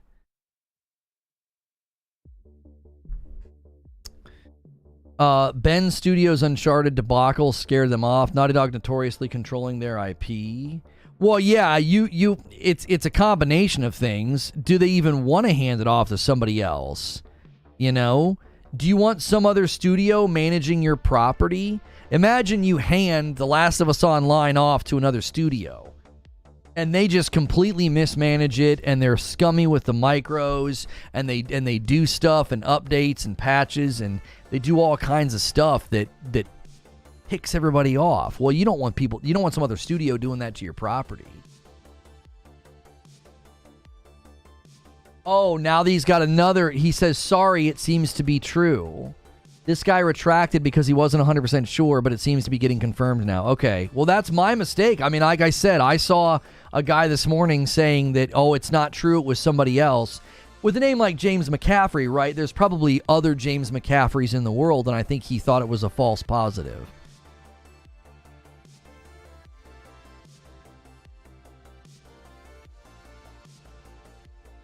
Shelly says, so what does this mean for other live games from Sony Studios? Are they doomed? Will they ever do single player again? Is this why Horizon's outsourcing to NCSoft?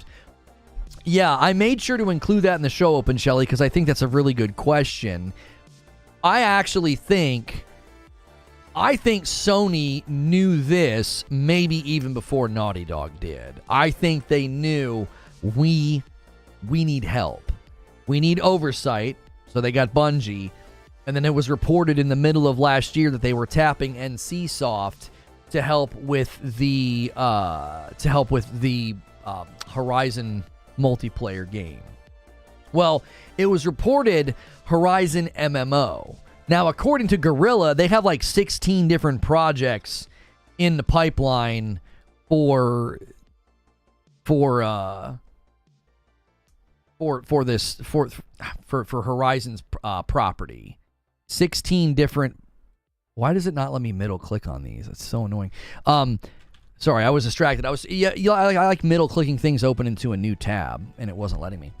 But yeah, they have like 16 projects they're working on for Horizon.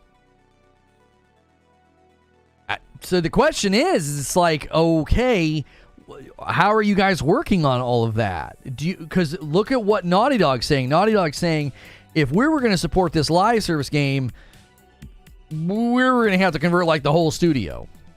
And Guerrilla's over there is like, well, we got 16 projects we're cooking up, brother.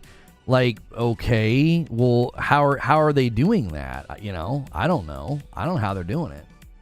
And if NCSoft is helping, you know, to what degree is NCSoft helping would be my question. Because if NCSoft, are they building it? Are they going to support it? Are they going to manage the server infrastructure? Like, there's a lot of questions there. 16? Yeah, there was an interview, and I read it, and I was like, 16? I was like, what the, huh? I was like, how? Like, how are you going to make that many? You know? We'll have to wait and see. Because the way I see it is, if they're going to pivot away from single player, they're going to face the exact same challenges that Naughty Dog is facing. They're going to face the exact same challenges. Because you cannot, I don't think you can venture into live service just with like, well, we made a really good mode. No, okay, that doesn't matter. You making a really good mode more is required than that. As I've said recently, if you're going to try and build a live service game, you got to be prepared to answer psychological questions. And it sounds like even beyond the psychological questions, you've got to have a firm understanding of the bandwidth required to support a game like this. I do not think you can just haphazardly say, oh yeah, we have a multiplayer game. Well, okay, that's great. What are you going to do in the game long term? So do we see a Naughty Dog game this generation? Yeah, I would think so. I mean, we know they're building something new. They're building like a brand new single player experience. Production or pre-production started for The Last of Us Part 3. Everything's going to be tangled up with the TV show as well. So I would imagine that whenever they want to pivot the show to whatever happens beyond The Last of Us Part 2, that's when I would anticipate them starting to market Part 3. I don't know if the entirety of The Last of Us Part 2 as a game, is the entirety of that game going to be contained in Season 2? Because the entirety of The Last of Us Part 1 is contained in Season 1. So that's going to be an interesting conundrum for them. Like, are they going to do that? Are they going to basically wrap on Season 2 of the show and they're out of game content at that point? Well, then what do you do? If they just started on The Last of Us Part 3, that means we likely see it in like 2028, which goes to your question. Are we going to see a Last of Us this gen? I have speculated this gen lasts longer than the previous gen. And I think when they launch the PS5 Pro end of next year, I think that's the halfway point. So I would imagine they don't even start marketing or talking about the next gen console until 2028 or 2029. And then Last of Us Part 3 could be a cross-gen seller. It could be a PS6 seller that still runs on PS5, but it could be like Ragnarok and Forbidden West were, where they tap into the new console's power. Oh, they said Last of Us Part 2 will be 2 seasons. Okay, thank you. I didn't know that. I wasn't following the show that closely. I mean, I watched it, but with the writer's strike, I couldn't look at any news about any shows or movies because it was always bad. It was always bad. I was like, I don't read any of this. It's depressing. All of our shows and movies are getting shuffled back because of corporate greed. Yeah, so, I mean, I would imagine that that's the plan with The Last of Us Part 3. So, yeah, you're going to get a Last of Us Part 3 this gen, but it's going to be a cross-gen title with the next console, would be my estimation. Now, whatever this other new single-player game that they're working on where they were like, let us cook, I think that drops this gen, but we don't know what that is. The PS5 Pro releases September of next year, according to Jeff Grubb. I mean, I was thinking it'd be holiday, but maybe September allows them to capitalize on the whole fourth quarter.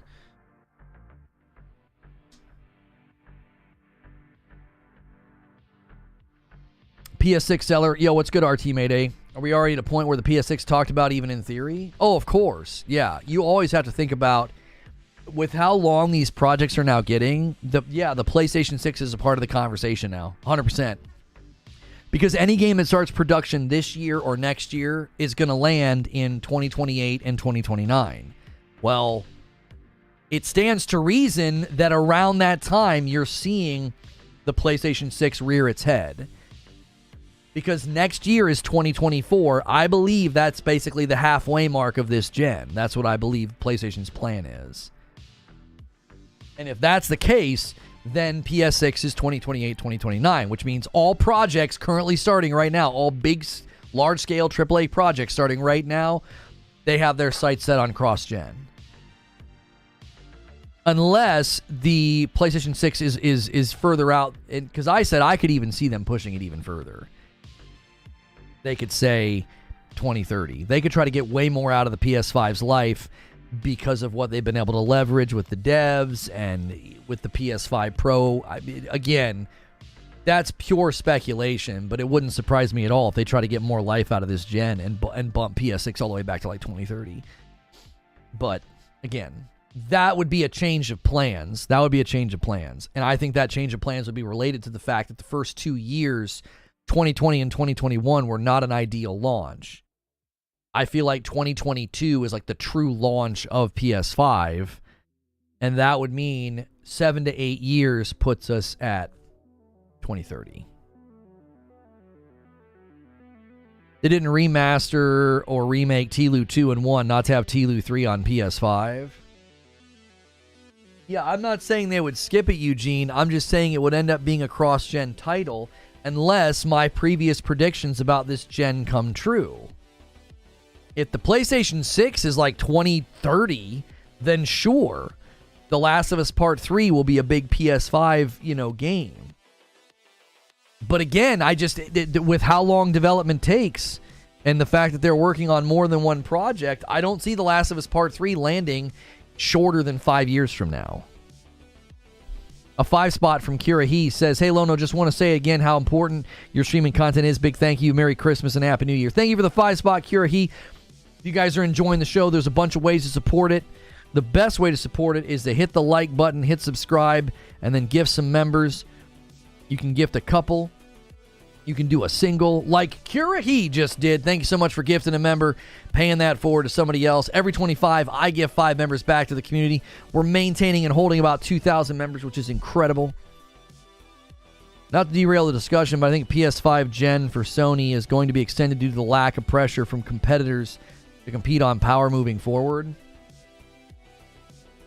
I mean, I think that would be a factor, but I think what's more of a factor is the first 2 years. The first 2 years are more of a factor. Like, I wouldn't be surprised if that's a factor. If Xbox, in my estimation and in my predictions, they're abandoning the power narrative. Now, there's new rumors surfacing that they are going to have some really strong console coming. I think a lot of people are misfiring because the internal documents were unclear, and even Phil has said that their next piece of hardware will not be what everybody else is doing. I believe that's the cloud hybrid. I could be wrong, but that's what I believe. I believe when he says that, he's pointing to the next console being a different push from them. Now, let's just say that happens hypothetically, and there is no powerful console competing with PS5 and PS5 Pro. That could play a part in the gen extending. I think what primarily is going to cause this gen to extend is the first 2 years. I think TLU 3 is farther along than people think. I thought they indicated just this year that they started working on it. Is it okay for consoles to be that far behind PC hardware? Really asking. I mean, did it hurt the PlayStation 4? Has it hurt the Nintendo Switch?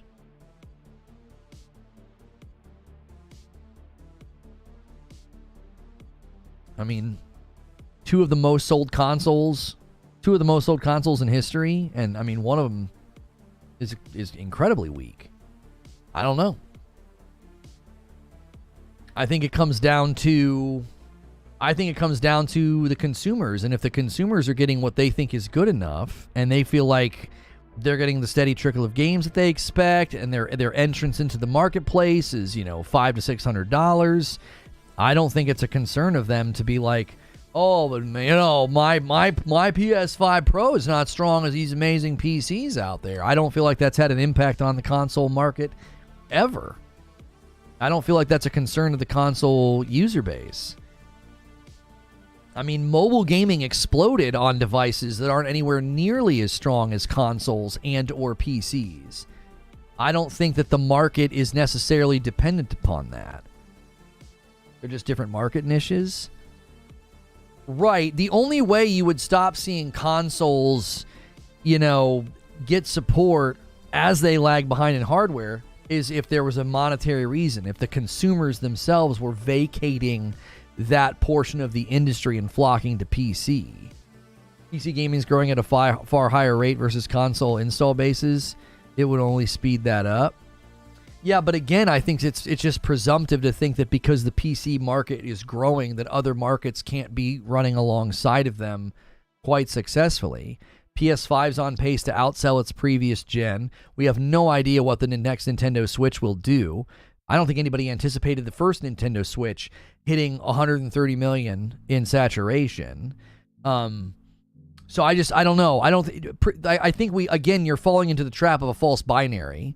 That if PC grows and PC's stronger, then this ecosystem over here becomes irrelevant. And it's like, that hasn't happened in the history of consoles, and that's always been the case. When the PlayStation 4 Pro dropped, it wasn't that hard and it wasn't that expensive to build a PC that was way stronger than it. It wasn't. And it didn't seem to matter. We're talking in another 4 years, though, right? And the PS5 ecosystem is built on a more premium experience. Yeah. Let me ask you something. Where's all the marketing for these high-fidelity PC-only games? I think that'd be the issue, Zubair, is how do you get the games in front of people?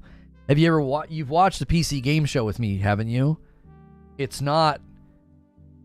doesn't even seem like it's like, how are you going to siphon those users over? I guess that'd be my question.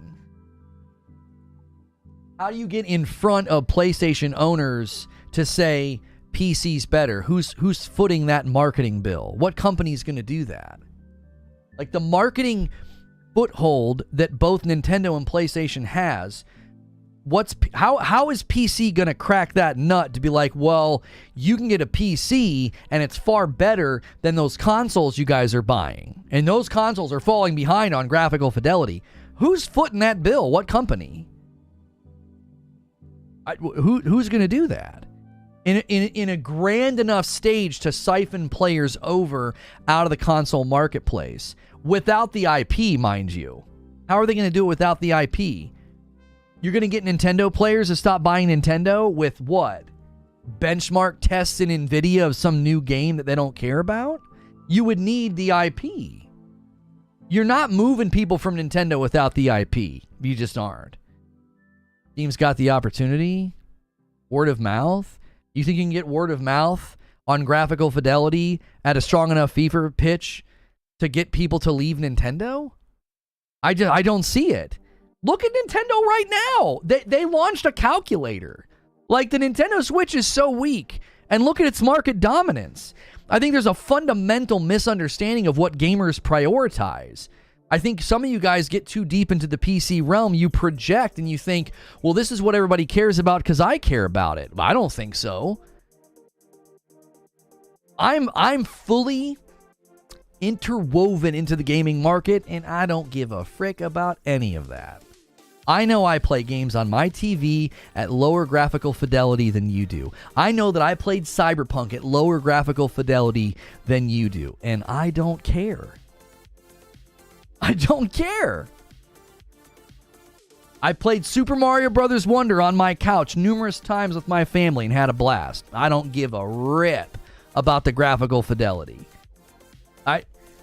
I just don't think, I think there's a fundamental misunderstanding of what gamers prioritize this, and if the PlayStation 5 and the PlayStation 5 Pro and the Nintendo Switch 2, if they fall behind what the PCs can do, yeah, that's a problem. I don't think so. It would only be a problem, again, like I said at the very beginning of this, if the audience itself started like mass exodusing over to PC, and how are you going to do that? What about 30 FPS? Would you care then? Well, of course, but I don't see that going backwards. I don't see us going backwards on frames per second. It's been too damaging to game launches. Games launching without 60 FPS, I mean 60 FPS trends, like games that launch without it. I mean, you want to point to Starfield. That's the exception to the rule. And its financial success literally lasted for that month. And every month after, it wasn't charting at the top anymore. Word of mouth spread, the user scores plummeted, and that game's not going to sell on Steam with its current score. No one's buying that in grand numbers. Nobody goes to Steam and buys a game with a score that low. Same with the Xbox store, the user store. You go to the actual Xbox store and you go to buy Starfield. Who's buying that with that low score? Low scores diminish a game's sales. So I think 30 FPS has been a damage. It's been harmful to games launching, whether it's Gotham Knights or Starfield or Redfall. It's extremely damaging. I don't see them going backwards on that. Like, if you think because PCs get stronger in 2026 or 2027, I'm going to be playing 30 FPS games on my PS5 Pro, I think you've got the whole AAA development pipeline backwards. I think you've got it backwards. GTA 6 is going to walk out in 2025 and say consoles first. That's market impacting. Like, I don't think you're looking at the AAA pipeline appropriately if you think, well, PCs are going to get really strong and then you're going to be playing 30 FPS games. No, I'm not. You're going to be waiting for ports is what's going to be happening. That's already happening. You're already waiting for ports. Because of how the AAA pipeline works. Not every AAA game, but a lot of the AAA pipeline focuses on the consoles first. And if GTA 6 does it, I just think that sends a loud and clear message. I don't see graphical fidelity becoming that big of a priority in the consumer's mind. Troll with 18 months in a VIP, as long as consoles cost a reasonable price and push out performance on par with mid-level PCs and cost twice as much, the market isn't going anywhere. I care about these things so much, it's hard to imagine not caring about these things, I can admit that. Well, Zubair, listen to what Troll just said. How many people in the PC marketplace are on a mid-level PC and down? How many? How many? So that's the question. If that amount of the PC landscape is okay with mid-level performance and down, well, then that's your answer. What percentage of the PC marketplace is even on the front edge of the wave? We've had this conversation before. You 4090 guys are nothing in the grand scheme of things. You're nothing. You're not even a slice of the pie. No one's marketing to you at grand scale. No one's like, we need to make sure our next big AAA release really does all these amazing things for all the guys that own 4090s. Why would they do that? You're the smallest slice of the gaming market if there ever was one. They're not going to do that. If they sell to you, they end up having to put a bunch of stuff in there that's either going to make the game run poorly on the consoles, or if you're running it on a weaker rig, you got to turn off all the pretty stuff. That's not good optics. That's not good focus. Like, well, we're going to focus on all this amazing stuff that can only run on top-level rigs, which represent the smallest portion of the PC landscape. Great, you got a 4090. Great, you're an early adopter. Great, you love path tracing. You're a dot on a chart. They're not going to market to you. Who are you? It would be like marketing to the people with the weakest rigs as well. In 4 years, that middle part of the bell is going to shift up a bit too. I mean, maybe that's why the PS5 Pro is coming, Zubair. The point being that the front wave of what PCs can do is never driving what AAAs are doing, because AAAs have to be on the consoles. They've got to be able to run on mid-gen rigs, mid-level PCs. And if you market to only the top, you're marketing to the smallest subset. They start talking about path tracing and their recommended specs say 4090. Oh, forget it. Forget it. Your game's going to do terribly. People are going to be like, I can't even play the game unless I buy a rig. And what Trill is saying, if you can go to the store and buy a PS5 Pro, for $500 or $600, or maybe the PS6 comes out, you can buy a PS6 for $500 or $600, and you're staring down the barrel of a PC of equal strength being around. We don't know where prices will be, but just imagine it's more. Right now, it's more. If you want to buy a PlayStation 5, it's cheaper than buying like a mid-level rig. And I know these guys, there was that guy on Twitter who tried to check me, but he had to go to like eBay and buy used parts to get the price of a PC down low enough. Do you think the average consumer is going to do that? You think the average consumer is going to be like browsing eBay for used video cards? No. They're going to look at the PCs in the store. They're going to look at pre-built rigs on websites that sell PCs, and they're going to say gaming rigs are easily almost always over $1,000, and this thing's about half of that. That console wins that contest every time to John Q. Public, who doesn't know all this stuff. John Q. Public's going to be like, the gaming rigs at the store, the gaming rigs on the websites, the gaming rigs on Amazon, they're all around $1,000 and up, $1,500 and up. I can buy a console that I plug into the wall and I plug into my TV for 1/3 to half of that. Well, John Q. Public's always going to choose that. He's never, ever going to go and, I got to go shop on Newegg, and then I got to go to this other site, and, well, now I got to go here and find a video card that's been refurbished. They're not going to do that. As long as they can get a console that's hitting like mid-level PC power for way less money than a PC, they're going to do it every time. These guys that think they're winning some debate by being like, well, if you go to PC Part Picker and you go to Newegg and you watch the sales and then you go to eBay, it's like, John Q. Public's not doing that. You're proving the point. You're straining at a gnat to get a decent gaming rig under $1,000. Who's going to do that? No, there's no consumer that's going to do that. Now, if you can meet that need at the consumer level, you'd have a winning business on your hand. But I don't see, even PC Part Picker's not going to help you get that low to get the grand audience to say, well, I'm not going to buy a console anymore. I can buy a PC for $895 if I pay attention to sales, like, and PC part trends, like, and when prices drop. Parasito, hang on, I missed what you said. Gaming, the same people who say PC is better are the same people now saying that photorealistic graphics are getting stale and they want more stylized art direction. Yeah, but I don't know if that's representative of the market at large. And it doesn't have to be photorealistic. It can be, like, I think a lot of the times the guys that buy, like, the really big rigs, they want great performance, and I think they focus more on fidelity than photorealism. They want the lighting to look amazing, the textures, the shading, the shadows. They want that to look amazing. I don't think it needs to be photorealistic. You can build a PC for around $650 that will outperform console with new parts. I just did it for my wife for Christmas. That's more than consoles, but it has more than one usage. Yeah, but Justin Kidder, you would, number one, I want to see this PC that you built for $650 that outperforms consoles with new parts. I want to see it. And secondly, how many people have the knowledge that you have to do that? Because they're going to go to the site and they're going to see pre-made systems for $1,200 to $1,500. They're not going to do what you're doing.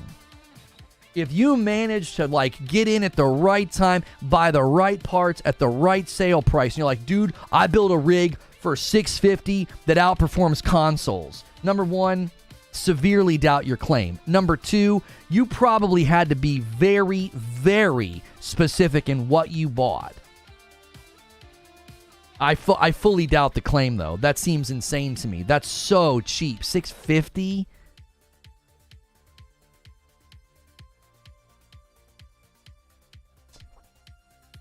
If there were enough people wanting to go PC to make their main system, the parts would no longer be sold for low enough to make the current gen equal.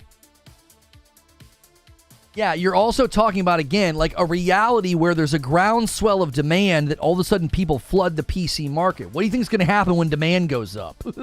Prices are going to go up.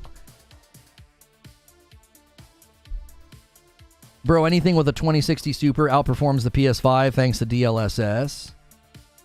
Right, but are you able to put together a rig like that for $650? The cheapest I saw some guy do it, he got it down to like $800 or $895, and he was literally buying a used video card off of eBay. Again, you're not entering the landscape of the discussion if you got to jump through all those hoops. I am saying the average consumer will not do that. You're talking about, I've been watching sales for months and buying good deals. Guys, he Frankensteined it over months. Like, that's the average consumer is not going to do that.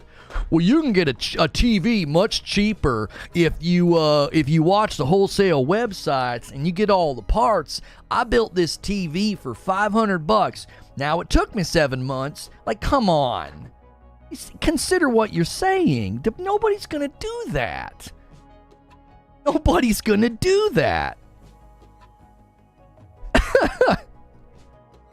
Zubair says, I was going to say you need a $1,500 PC to match PS5 performance.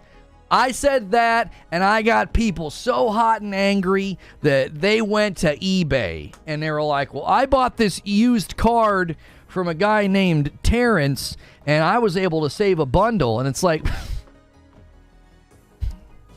that's not representative of pricing in the market. You're going aftermarket in order to get to the pricing that you got, which proves the point that, generally speaking, market pricing, if you go right now and try and snag yourself a really strong rig that's stronger than these a PS5, you're going to go to sites where everything's pre-built and you're going to spend $1,200 to $1,500. But I can go over here and I can build that same rig. That doesn't matter, because that's not what the average consumer is going to do. The average consumer is always going to take the path of least resistance. They're not going to go to eBay. They're not going to go to Newegg. They're not going to go to PC Part Picker. They're not going to do any of that crap. It's completely outside of their purview. Not only that, they would really, really have to want the better graphical fidelity. Like, that's got to be such a strong motivation to go through all that. And I'm telling you right now, the saturation of the PS5, PS4, and the Nintendo Switch, I don't think you see this exodus from the console market because, well, PCs are just so much stronger now. That hasn't changed in a long time. PCs are always stronger because the console locks itself to a build for 7 years. So all it takes is 2 or 3 years and that console's behind. That didn't seem to affect the PS4. It didn't seem to affect the Nintendo Switch. Kelswith with 11 months. I go try to the PC discussions. A PC that runs 1440 and 4K at 60 will not cost around $500 or less with new parts. I feel like a lot of the times, again, you get in discussions with people that they'll take a bunch of loopholes and a bunch of back doors and they'll really fudge some numbers because they just can't admit that this is a great priced item that hits a value point for lots of consumers. And like, that's just, to them, it's just, it incenses them that people do that. They have all kind of nasty names for you because you're just like, I just like buying a console, and it's like, the irony is they'll project onto you, you take your identity from a console and call you a console fanboy when the inverse is true. They're the ones, taking their identity in something and then making this toxic discussion like of, you are a corporate, this and that and the third. And it's like, I think the consumer just likes to go where it's convenient. Like, that's just generally how it goes. Like, I walk into the store and I buy this thing and I don't have to do any of this stuff. I don't have to monitor sales. I don't have to go to multiple different sites. I don't have to do anything when it shows up to my house other than plug it into the wall and the TV. It's always more simple than this sort of, oh, well, these guys are just sold out to corporations. It's like, no, they're just a consumer. Like, I know for a fact right now I could business expense a top-end PC, and I'm like, I don't care. I don't. Now, if we start getting code offers and stuff to play PC games, then sure, I might consider it. But I just do not care. It's not a priority. And if it's not a priority, you're not going to make it a priority by insulting me or talking down to me or saying my games don't look as good. Like, that doesn't create passion or priority in a person. That doesn't change a person's mind. It's just where they've landed on the spectrum of value. They're like, I think this is all I need, and it runs things great. A 5-spot from Victory says, this is my most anticipated game. I really wish they found a way to make this project work. I almost wish we never knew about any of this. Thank you so much, Victory. Yeah, it's another lesson in not announcing your games too soon. That's for friggin' sure. Although I think they were probably thinking they were close to launch when they first came up for air and started talking about it. When was that, last year?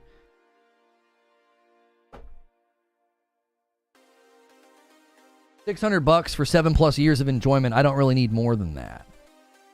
Yeah, I think you get great use out of that. I think that's just great value transmission. You're like, yeah, I spent around $600, and in 7 to 8 years, I'll have to spend it again.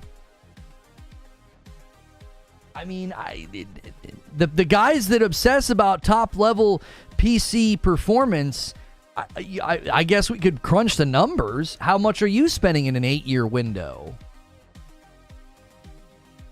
Right? Like, it's like, well, I could buy something for this much and it's better than your console. Okay, what are you going to do in 2 or 3 years when, if you really want to continue to advance and level up and get the best performance, what are you going to do? You're going to spend more money.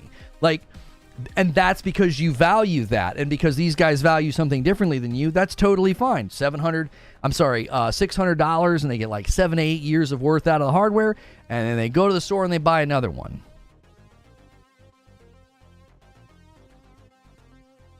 How much are you going to have to spend on your PC every 7 years if you don't touch it? When you buy a PC, is it future-proof? You know?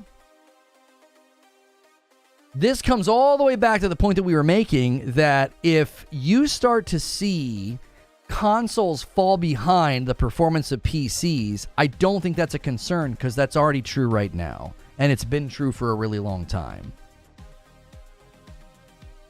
So, did we get some coffee orders? No. You were spamming the coffee emoji, and I thought maybe... Oh, no, we did get one. A minute ago, we got a... This is not a triple threat. This is 4... I'm sorry, I can't read. 2 dark roasts, 2 light roasts, and a Frickmas. And that is from Neon Z. Thank you, Neon Z, for ordering some coffee. Guys, if you head over to reforgeroast.com, you can see all of the flavor profiles and the information about the balanced acidity coffee and why, if you're a coffee drinker, you should try it out.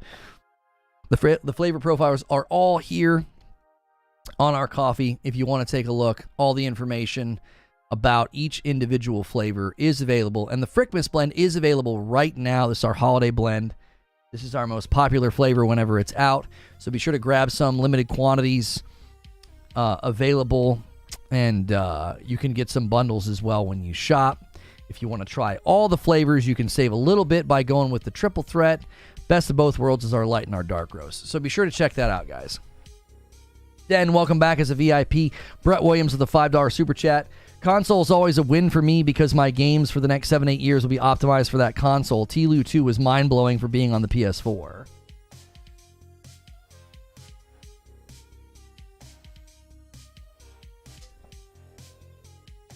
Every 7 year, on the bleeding edge, it's going to be $2,000 every couple of years, assuming you can keep the platform. It's absurdly inefficient. It can't be about bang for buck. Yo, Zen with the 5 bomb. Thank you so much. Zen renews his membership and then gifts 5 to the community, getting us even closer to the 25 goal. Every 25, I gift 5. We have a big stretch goal right now. If you guys can get us up to 3,000 members this Friday night, I'll do a night of Frickmas with singing carols and having some drinks and some laughs. Eugene says, I know what I'm missing on PC. I can more than afford a PC, but PC doesn't give me the experience I want. For the price of a PC I'd want, I can buy the consoles and new TV every generation. And then JW says, my thing about all the tinkering, a lot of folks, me included, who love fidelity and frames that just don't want to tinker with settings and this and that. My PlayStation has fidelity and performance options on most games. Unless they really perfect presets on PC, a lot of people just want to plug in and play. That's another aspect for sure. That's another aspect for sure. Like, you know, when you buy into, man, this really gets onto the subject of why my Series X is so disappointing. Because when you buy into a generation, what was just said in chat about when you buy that, right? What Brett Williams said, thank you for the $5 super chat, Brett. Brett says, console's a win, right? For the next 7 to 8 years, you're getting games optimized for the console. That's exactly right. Like, when I bought into PS5 and I'm getting games updated like Tsushima, but then I'm also getting new games like Ragnarok, and I'm also getting new games like Returnal and Ratchet and Clank, like, that to me, I now have that confidence going forward. It's like, okay, so I'm now in this gen, I'm in this pipeline, and I'm going to get good optimized games for this rig. This is why when I look at my Series X, I'm like, dude, what did I buy into? Like, people say, well, that's just hating on Xbox or you're just being a pony. It's like, no. I bought into this with that thought in mind of, like, that's what happens when you buy into a generation. And when that's not delivered upon, it's disappointing. It's disappointing. It's like, okay, that's why I'm looking to Hellblade 2 next year. Like, okay, show off this thing's power. You know?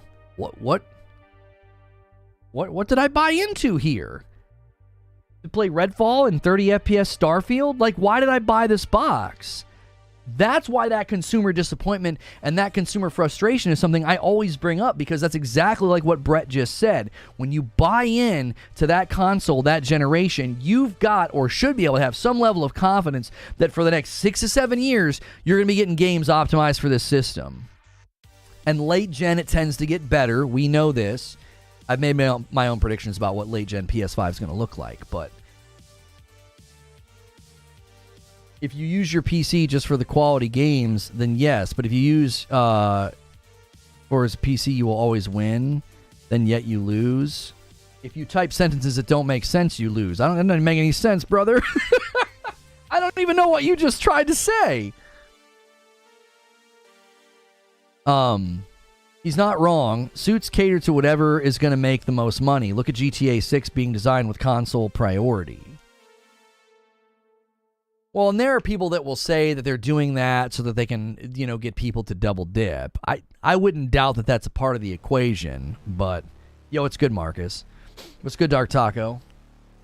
If you end up buying the PS5 Pro, is that Sony lying to you because now you're going to spend another $600? No. How is that Sony lying to me? What would happen if I didn't buy the PS5 Pro, Joe? What would happen?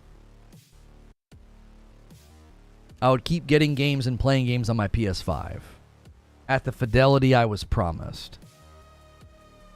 Right? That value transmission still well in place. I've got 2 PS5s right now. I'm not going to take them in my backyard and bury them when I buy a PS5 Pro. Like, I'm going to get more. I'm basically, I'm buying an upgraded piece of equipment and I'll get more. That's a choice I make as a consumer. But I've also got my PS5s that will continue to get games and continue to be supported and continue to get the graphical fidelity I was promised. How is that first PS5 optimized for you? I mean, you're asking a hypothetical, so I don't know, but the assumption would be that the Pro is going to have more features, like maybe the performance mode hits a higher resolution. Maybe there's more ray tracing tapped into it, right? Like, I'm paying for more. It's like playing Ghost of Tsushima on a PS5 versus a PS4. You get more, and so there's like a $10 upgrade. It's like when you play Horizon Forbidden West on the PS5 versus the PS4. You get more. You get more features.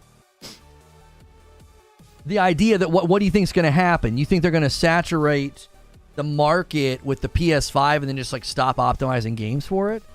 So same with the Xbox Series X. What are you talking about?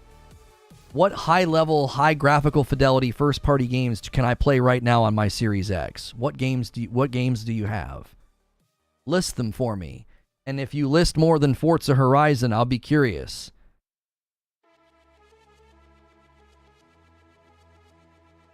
What do you mean, same as with my Xbox Series X? There's not a stronger Xbox coming to market that we know of. Maybe there is, maybe there isn't. I don't have, outside of Forza Horizon, I don't have a single big AAA first-party game from Xbox that's hitting the graphical fidelity I was promised. I don't have a single one. That's the point, is that if you're going to start comparing PC fidelity to the PlayStation 5 or PC fidelity to consoles, like, oh, consumers are going to go to the market and the consoles are going to start falling behind. Not if the consoles can keep cranking out games that hit that level of performance, because the consumer is going to feel like they got what they paid for. Same didn't apply to your Series X. What's good for the goose ain't good for the gander. You haven't made a point. You just restated your point. How are you drawing a straight line between the fact that I bought a PS5, I have high fidelity, high performance games on my PS5 right now from first-party PlayStation Studios. I don't have that on my Series X. And if the PS5 Pro comes out and I continue to get games that launch and run on my PS5 at the fidelity of the graphical performance that I was promised, no promise has been broken. I asked you to list what big first-party AAA games can you play on a Series X right now that lines up with the performance they promised. What games? Where are they? Other than Forza Horizon. Nobody wants to talk about the power narrative anymore because there is no power narrative on that platform. That thing that Brett talked about when he tipped the money, I said, listen, that's a great point. When you buy into a console, 7 years, you're thinking 7 years of I'm going to get games optimized for this system. I know that's true right now on PS5 because that's what I've been getting. Series X isn't that. I haven't gotten anything outside of Forza Horizon. The issue is not having a stronger version. The issue is having a base version that is a potato, says Zubair. Hypothetical, what happens if the Pro comes out and games stop shipping at 60 on the base PS5? I don't see why they would do that, Jake. If that were to happen, PS5 owners would have full right to complain. That would be a walk back of promises in the marketing. If all of a sudden PS5 owners everywhere were told, yeah, sorry, games aren't coming with performance mode anymore, I'd be like, what the frick are you doing? Every single one of those owners, PS5 owners, would have a right to complain. And breaking that customer expectation, I think, would be detrimental. Because if you saturate the market with the PS5, and everybody's getting games right now that get performance mode, and then all of a sudden they don't, I think they all have a right to complain. And I think they would. And I think it would be very damaging. I don't think PlayStation is going to green light, oh yeah, that's fine. All of our first-party games now don't get 60 FPS on the PS5, only the PS5 Pro. That would be absolutely damaging to consumer trust and confidence. I don't see them doing that. It would be financially destructive to do that. Which is exactly why you're seeing console sales and demand for the Xbox go down, because they did not make good on the promises of the hardware, and they can't continue to talk about those promises. They just stopped. And they privated videos so you can't see them, because it's not the focus. And that's fine, because if that's what you prefer, great. But I think that's such an excellent insight into my dissatisfaction with it. It's like, so if you're looking at games like The Last of Us Online getting canceled, and you're like, okay, well, if The Last of Us, I'm going to track with you guys how we got here. Like, how are we talking about the power narrative in the consoles in a stream about The Last of Us Online? I'll get you there.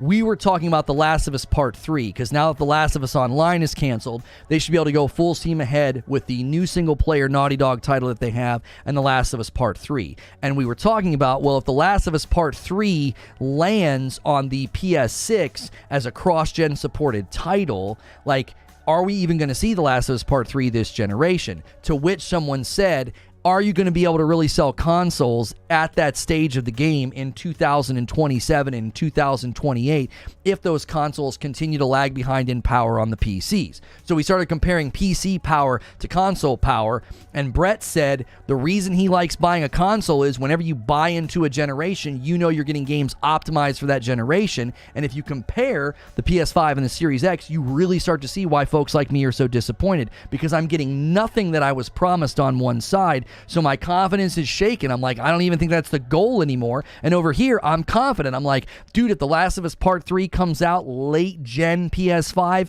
I know it's going to be optimized for my system and run well. Why? Because they have established that as a pattern up to now, with one exception, the performance mode in Final Fantasy 16, and that's not a first-party studio.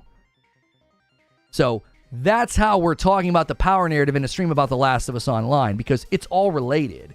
The Last of Us Online getting canceled and Naughty Dog's future plans for these single-player games, the question becomes, well, when are they going to come out? And when they come out is in line with, okay, when they come out, what's the power going to look like on the PS5 Pro, or if the PS6 is out, comparatively to PC? It's all related.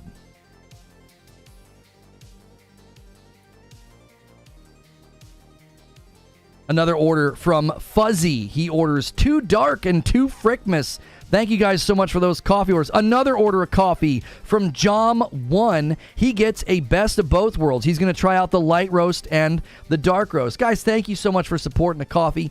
This is not a sponsor, by the way. Like, my shirt is from Ripped Apparel. If you want to go over to Ripped Apparel, you can. The link is in the description below. The shirt command is probably still pointing to into the AM, but Ripped Apparel is available if you go to bit.ly/reforgerip. But the coffee's not a sponsor, okay? I wear glasses from a sponsor, t-shirts from a sponsor. This is ours. It's our property. It's in my house. My wife and kiddos ship it to you. So you're basically supporting a small business when you order that. So thank you for doing that. Won't a PS5 Pro push down the price of the regular PS5? Won't that push the sales of the PS5? That's exactly right, Zubair. This is why I think people underestimate the power and the draw of a good, unified ecosystem for optimization that has high saturation in the market. If the PS5 Pro has been properly built and it allows developers to tap into newer or stronger things like more ray tracing suites, I always mess that up, ray tracing suite of stuff, because according to Digital Foundry, they haven't even tapped into the entire suite of power yet. Okay, so you don't want to underestimate that. That's going to be influential. Devs are going to really like the idea of building for a unified, powerful ecosystem that has good saturation in the market. It helps keep development costs down. It helps keep the budget under control. It helps keep the scope of the project. It helps the game come to market faster. These are all things that speak to developers. That speaks to developers. You can spend less money and get your project out sooner and sell to a pretty large market of consumers that like to buy games at full price. Developers are going to say, sign me up. That sounds fantastic. Yeah, ray tracing. I always mess that up, and it's because of the ray tracing suite. Like, it's like ray tracing suite. It's like I have to go on the ray trace. I can't do it. I mess it up every time. AOZ says, nobody talks about how it's way more expensive to develop for PC. Making a game that has to run on a range of hardware not only requires exponentially more testing, the game design itself requires defensive programming that runs significantly slower because the engine has to ensure resources are ready to handle the variable configurations. So this is from somebody in the industry saying this, okay? This isn't just some sideliner, okay? AOZ is in the industry. That's another aspect of why, like, oh, but PCs are going to be so much stronger than a PlayStation 5 Pro or a PlayStation 6. By the time The Last of Us 3 comes out, Isn't that going to be a factor? No, because developers aren't going to be swayed by that. If it means a more expensive budget and a larger allocation of bandwidth and a project that takes longer, and then the game doesn't come to market as fast, and maybe, again, because of everything he just talked about, because they have to, design the game around all these expectations and range of performance, they're like, we got to cut stuff. None of that's appealing. None of that's appealing. The shot you took there at Xbox community, a group that likes to buy at full price. That's not a shot at the Xbox community. No, it's a market reality. If you look at the PlayStation and the way games sell, and when a big AAA game launches, where it sells more copies, PlayStation has a very, very strong standing of a community of people that like to buy games at full price. I've said nothing about Xbox. I feel like you internalized that and made that about Xbox, but that's not, I wasn't talking about Xbox.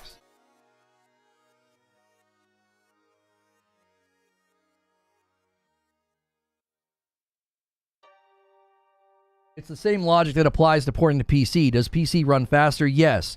Does it also have to convert code that it wasn't designed to run? Yes.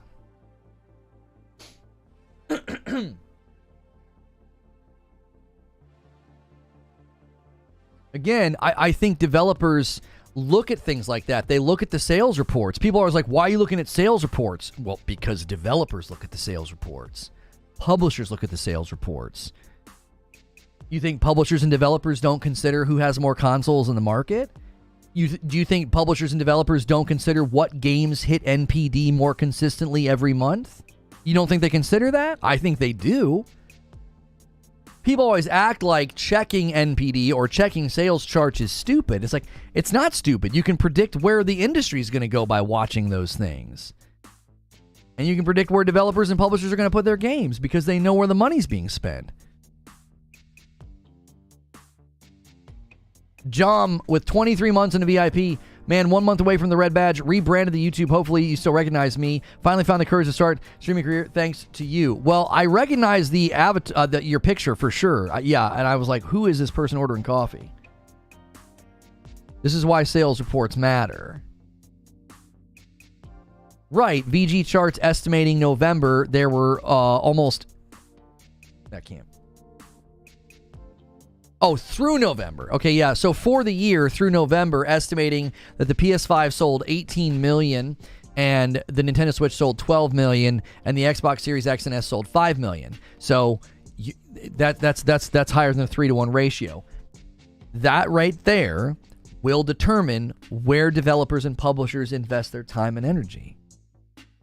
Like, a lot of times people will cite a sales chart like that, and they'll do it to beat up on the other brand. I invoke it to say developers and publishers are going to look at this and say that's where we want to put our game. It's going to have an impact on market attention and investment. That's all. Like, I don't care. Like, why do I care which company sells more and wins more? I don't have a scoreboard in here. I don't have a jersey for a team. I'm like, brother, that's going to determine where games go. Saint Nil with a gifted membership. Thanks so much. Guys, in about 20 minutes, we are going to go to a video. I have a video about Baldur's Gate 3 not coming to Game Pass, but also some interesting stats about how well Baldur's Gate is now performing on the Xbox platform with respect to sales, as well as its top sales as I'm sorry, I'm saying this wrong because I'm looking at different things. There's interesting information about how Baldur's Gate 3 performed on most played and most paid, and we're going to take a look at that. And it could be in direct relation to the fact that it's not on Game Pass, which I think could change some things going forward. It's an interesting video. I think it's very interesting to look at how well that game's performing over there. It didn't do so hot opening weekend, but buddy, after that it turned things around. So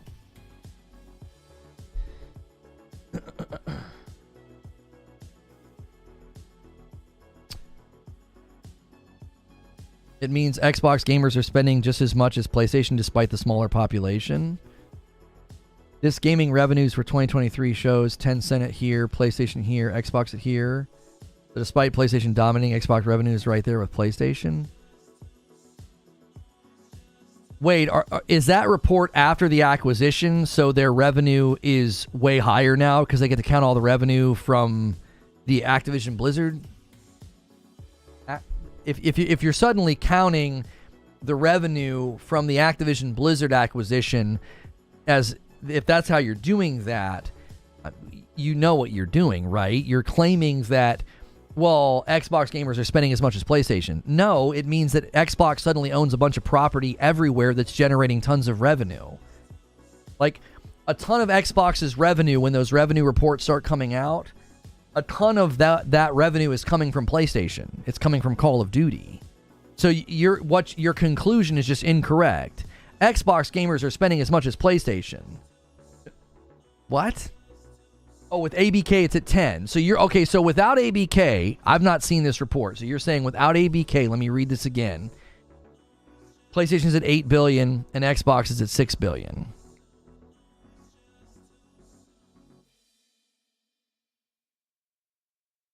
$6 billion. Okay, so ABK is going to be $4 billion in revenue injection. Okay. Why would you use Newzoo when we have actual numbers? Yeah, I'm not sure about the source. I've not looked at the source that he's citing. He's claiming that Xbox's revenue is $2 billion behind PlayStation. I didn't research that because that's not what today's show is about. So I can't check that and see whether or not it's accurate or speculative, or I assumed it included ABK because to be $2 billion behind PlayStation. Hey, OG Omar, I am reborn. Thank goodness. That was so annoying. Guys, just be warned, if you change your name a bunch of times, they limit how often you can, you'll be stuck with a bad name. You can't just keep changing it indefinitely. You can't just keep changing it indefinitely. What's the point being made? I don't know. I said something about developers liking the fact that one platform was larger and has people buying games at full price, and he said that that was a shot at Xbox. So he's now trying to prove that Xbox users spend as much as PlayStation users. I don't think you can demonstrate that that's true. I don't think you can demonstrate, according to revenue reports, that ecosystem, individual users spend as much money as PlayStation users. And I think Game Pass has had a significant effect on that. That's not a shot. That's just a market reality. They've chosen that as their brand and their value, and it affects what people spend. JW, did you order some coffee? Hang on, my phone didn't ching-a-ring. Oh, there it is. I had to refresh. 3 bags of light to JW. Tons of coffee orders today. Thank you so much. Guys, in 15 minutes, we're going to go to this video about Baldur's Gate 3. Do me a favor. We're 8 away from the member goal. Maybe I shouldn't make the big stretch goal me singing because you guys probably don't want to hear that. But that's the goal. I'm going to hurt your ears. I'm going to hurt your ears if you guys can get the big member goal this week. So we're going to dangle that out there all week and see if you guys can hit it. You guys almost hit the community game night last week. It's not even Xbox users. You have to include Minecraft as well. Oh, he's counting Minecraft and mobile? Yeah, I just think that that's entirely different, and that's not pushing back on what I said. My claim was quite literally a basic, just very basic economic claim that developers and publishers are going to look at the fact that PlayStation is selling more than 3-1 this year over Xbox, and people on PlayStation have shown a pattern of buying games at full price because PlayStation titles chart on NPD, and 48% of the people who buy Call of Duty buy it on PlayStation. Developers are going to look at that and say, that's a great system to build for. Now, citing revenue that shows Xbox being within $2 billion of PlayStation, while including things like Minecraft and mobile, is absolutely misrepresenting the situation as a counterpoint to what I said. If you're trying to counter what I said by being like, no, Xbox users spend just as much, it's like, you're a significantly smaller ecosystem. That just simply isn't possible. you'd have to spend 3 times more. Each individual user would have to spend annually 3 times more to even catch up, because look at the market saturation. So again, that's not a slam on Xbox. Xbox has a different value offer to developers that they can leverage. They're completely different ecosystems and value offerings now. You have to decide which one you think is best for you. But I think developers are going to be swayed by everything we've talked about. Jom1 with a gifted member, and then a 5-bomb comes in from Wired Rope and takes us to 23. Thank you, Jom1 and Wired Rope, for gifting those members, dude. Lono hears the numbers. Then Lono, well, the numbers don't matter. That's a dishonest summary of what I said. I didn't say the numbers don't matter. It's not a refutation of what I said. All I said was, this is so humorous to me. All I said is that the PlayStation user base has proven itself to be one where people buy games at full price. This guy claimed it was a shot at Xbox, is now trying to prove that Xbox users spend as much individually as PlayStation, and he's citing numbers that include people who spend money that aren't on Xbox. You don't see a problem with that?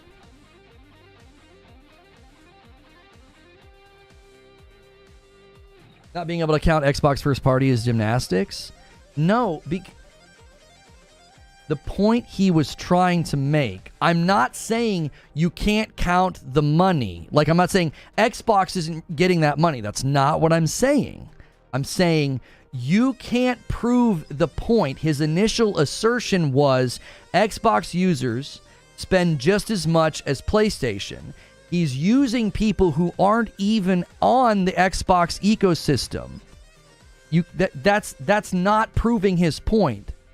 You understand? To prove the point that Xbox users spend as much as PlayStation, you'd have to only cite revenue generated by Xbox users. That's all I'm saying. I'm not saying that Xbox can't claim the revenue from Minecraft. JW, the 5 spot, pushes us over to 28. Thank you very much. And you're the agent of chaos. Nice job, JW. Go pick and choose numbers. Got it. Only the ones that make your argument. These are corporations. All they care about is money.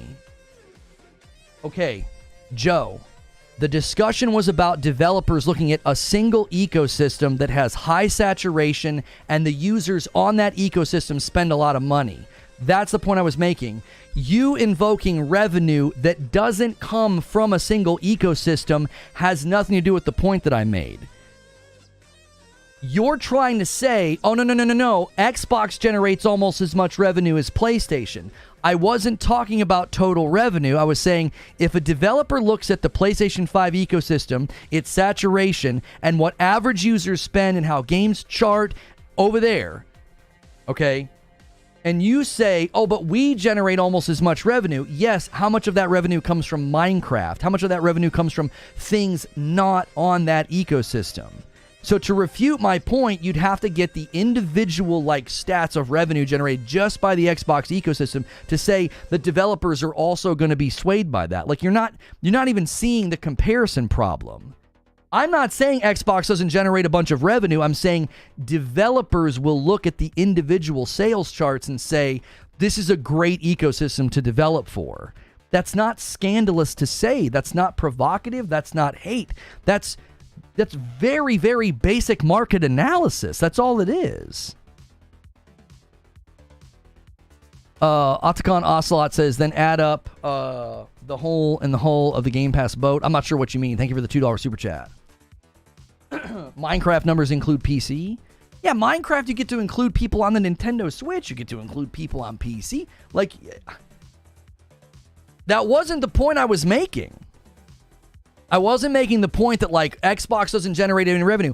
I didn't even invoke Xbox. He did. I was just talking about as an ecosystem. We're talking about a PlayStation title. We're talking about The Last of Us Online. We're talking about the future of the hardware strength. And when The Last of Us Part 3 finally lands, and I started talking about when you look at the sales charts and you look at the power of PC versus the power of a console, those sales charts, one ecosystem optimizing for it, and a user base that buys game at full price, that's going to be a winsome offer. And what's this guy do? Picks out that one part and it's like, oh, you're taking a shot at Xbox. Well, Xbox generates tons of revenue. It's like, that's not what I was talking about.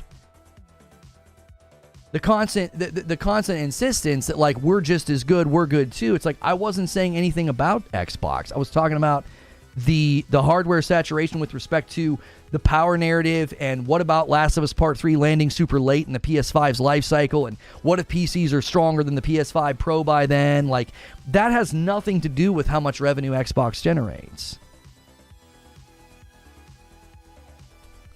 A 5-spot from William Lewis. Do you think that PlayStation revenue, at least console sales, would drop significantly if they actually release their exclusives day one on PC? I actually have no idea how much of an effect that would have.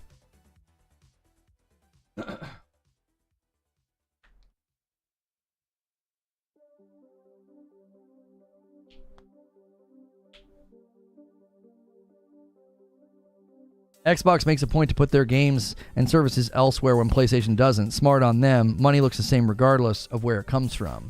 But my original point was that if you're able to build for one system, it keeps the bandwidth smaller, the project costs smaller, your game comes out sooner, it's more optimized, it streamlines development. Oh, and this platform is saturating the market 3-1 over this platform, and these guys buy games at full price all the time. Look at the charts. That's going to have an impact on what publishers and developers do. Being like, well, Xbox puts games everywhere, okay, but that's their own games. I'm talking a third-party publisher or developer looking at the market and making a decision. If a third-party publisher looks at Xbox and says, they're losing hardware saturation 3-1. We don't develop for just one box. We got to develop for two. And one of those boxes is weaker. And it's a platform where if you're not on Game Pass, it's hard to get a foothold. And many of the user base says they'll wait till a game comes to Game Pass. They won't buy it. That's going to have an impact on what developers and publishers do. None of what I just said scandalous or hate or like antagonism to another side. It's just basic analysis of what is going to motivate a publisher or developer to choose where they put their game in the future.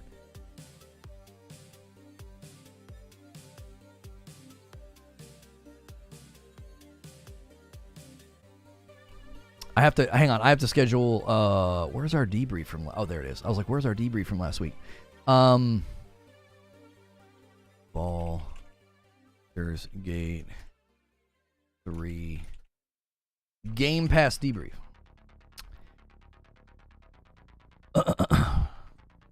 I got to set this up because we got to go in 6 minutes.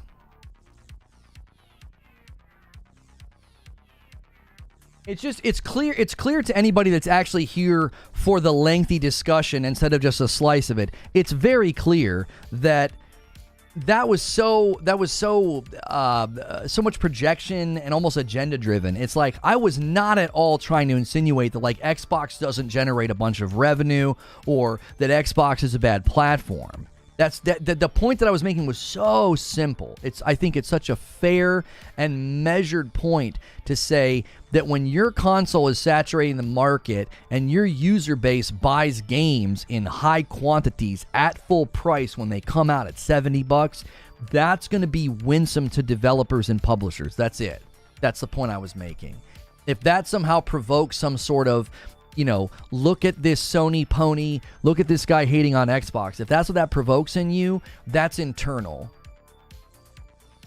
That's internal, and that's being projected onto me. I didn't say anything at all that could be construed as that. A 2-spot from Atakan Ocelot says, the hemorrhaging of funds that Game Pass needs.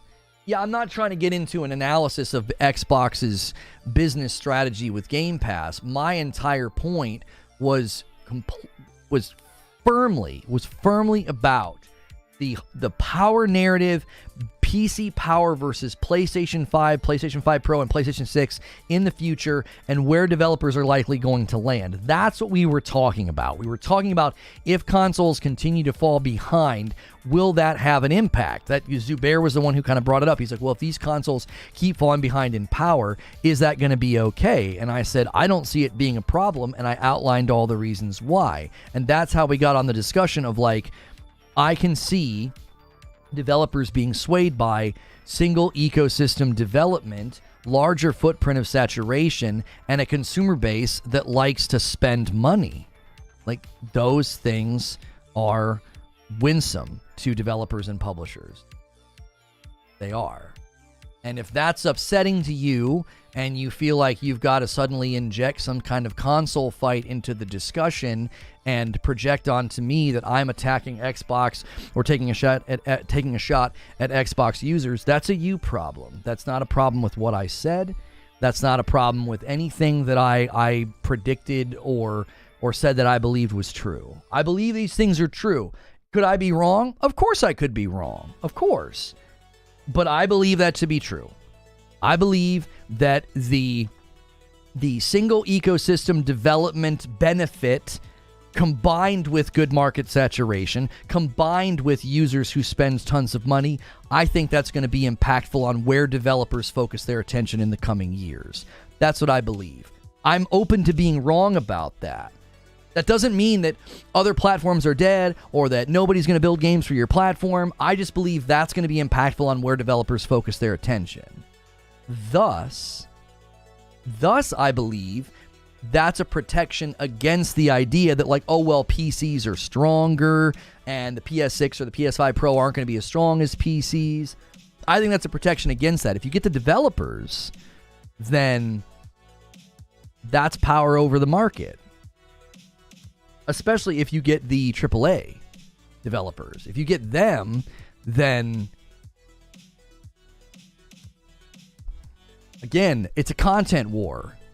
It's a content war. And I think when you enter into a content war, you know, having developers want to build for your system is different than buying exclusivity deals, contracts, or anything else.